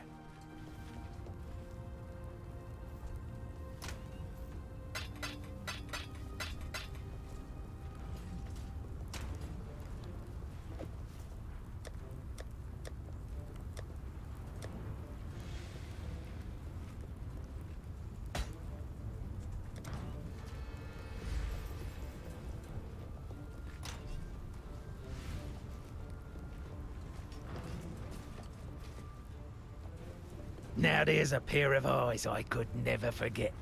If the tales are true, those peepers of yours have seen all the wonders of Rayclast by now. And a few things they likely wish they hadn't. Oh, and no need for us to speak of Oriath. My ears are brimful with the sorrows these wretched companions of yours have been spilling. Now, I'm sure you've noticed that Lion Eye's watch has seen better days. Our once bubbling township has, alas, become a brooding quagmire of gloom and despair. I blame the unrelenting weather. As you know, I am both a humanitarian and a strong believer in the soul-sustaining power of story. Back when I was still captain of the Merry Gull, many days at sea afforded me time to work on my thespian aspirations. I wrote a theatrical epic, a one-man show entitled Cedric and the Buxom Stranger. I sealed the manuscript inside a roll of oiled leather and stashed it in the hold for safekeeping. Perhaps you could salvage it for me from that tidal island upon which my poor ship came to rest. Who knows? Maybe we can bring some joy back to Lion Eye's watch with a bit of live entertainment.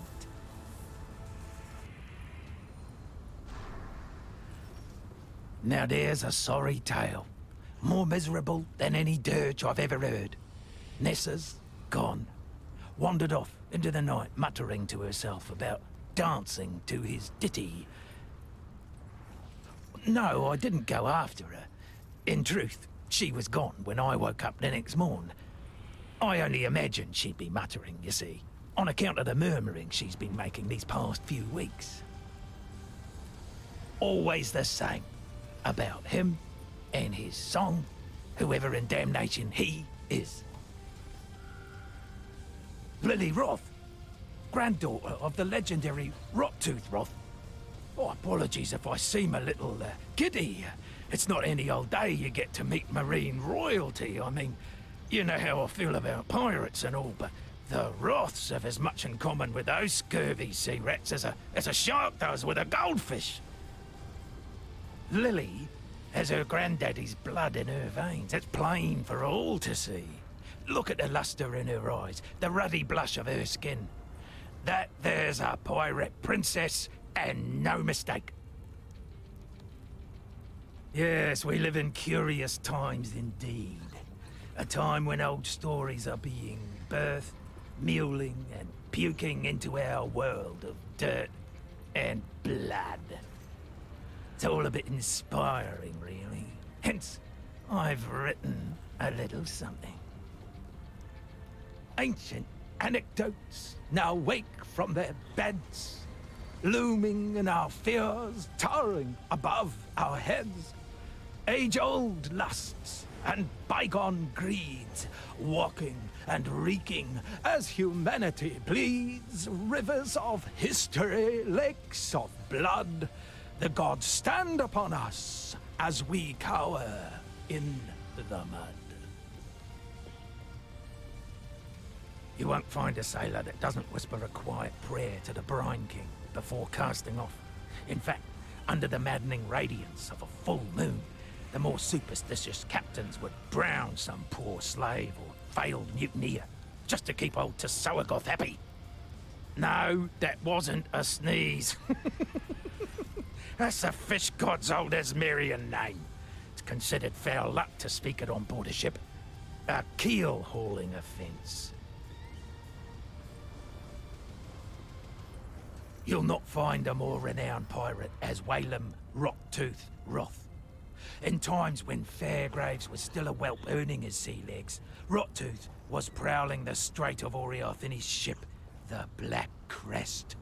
It's said he built it himself, lining its hull with the bones of some great sea beast he slew with nothing but a harpoon and a bottle of rum. Never was there a more nimble, more ferocious vessel. Like that Leviathan spirit still lived and breathed in its timbers. No one sighted Rottooth for 20 years or more, but I know where the Black Crest is. The ship graveyard, no less. Seems that Waylem Roth might have had his last meal with Lady Mervale.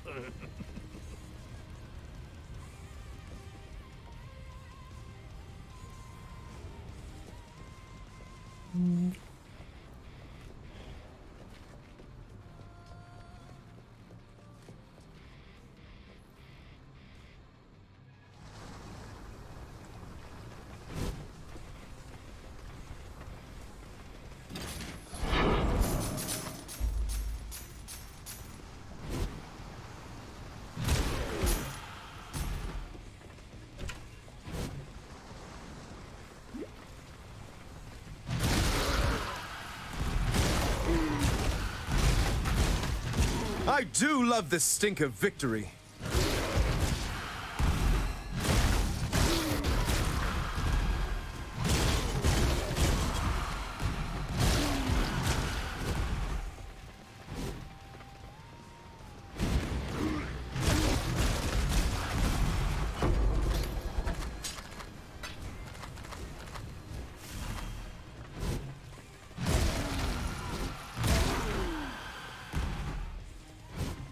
I don't know how I missed those.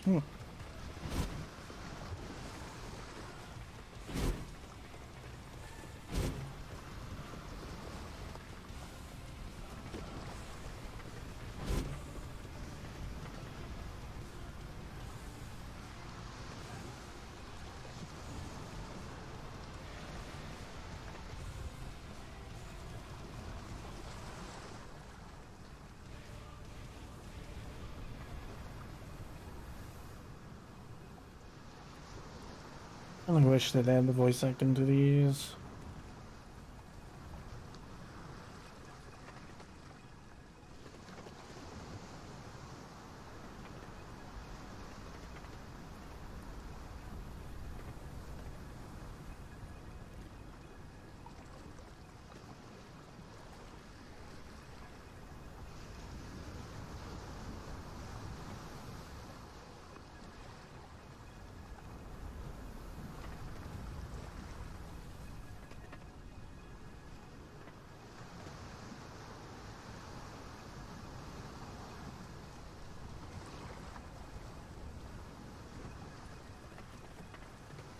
Because they made them too long.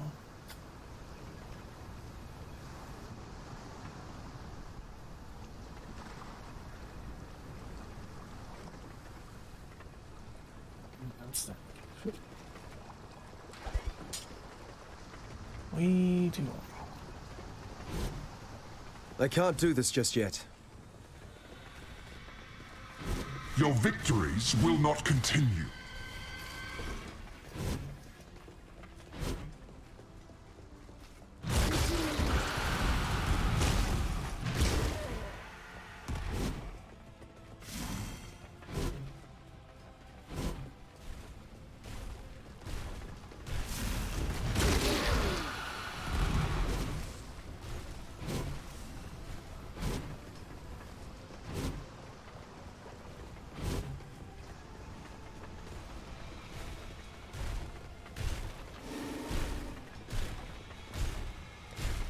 Vengeance is cold indeed.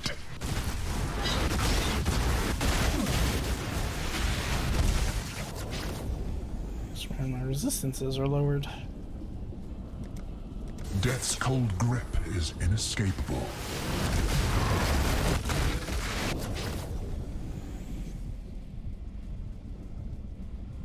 Ooh, 20% quality. Hate begets hate.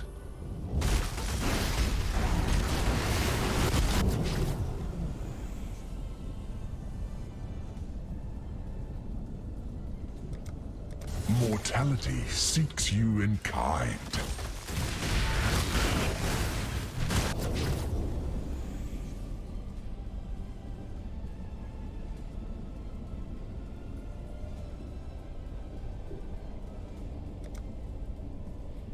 Night's madness strains away all hope.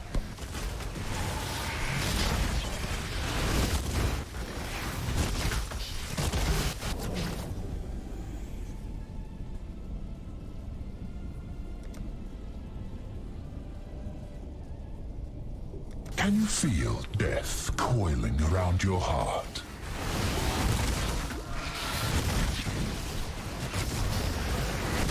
I should have become a priest of Yaumak instead.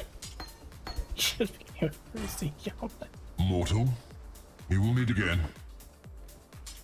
He's so pissed. Oh, I have fire and especially lightning arts.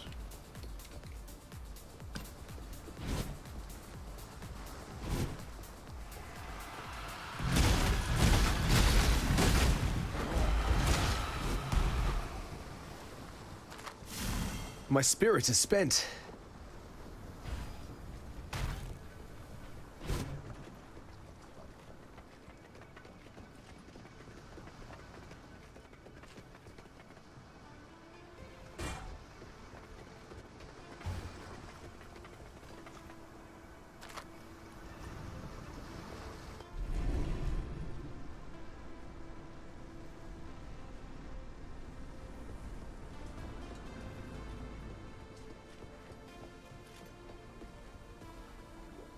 A wretched sight. So many drowned Oriathans cast into undeath. You freed them from their torment, and I'm sure they'd be grateful.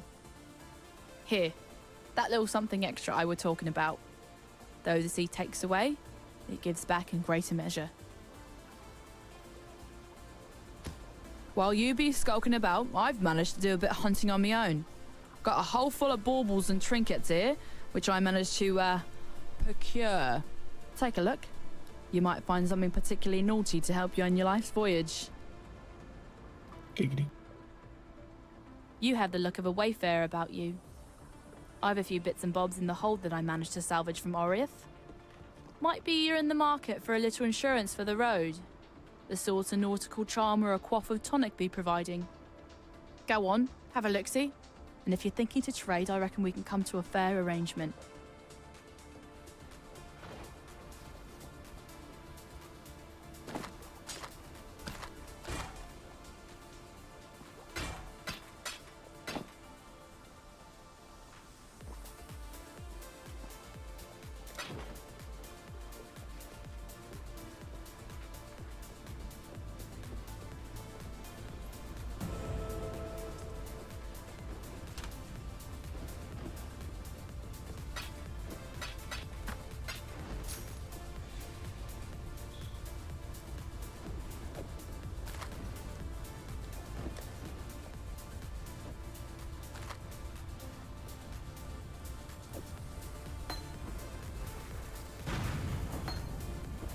Mine can go. Do I hear the clink of markers in your pockets? Claimed from one of your victims? Or perhaps the victim of one of your victims? It is impossible to know how far back that chain could unwind, but now they belong to you. And you seem to be in good health. To the victor, etc. It seems you are the one I have patiently waited for. Yes, you will do just fine. Take a marker in your hand, speak these words into your mind. The ring binds us all, and to all within I shall do no harm. I will see you soon. Do I hear the clink of markers in your pockets? Okay. Still alive, are we?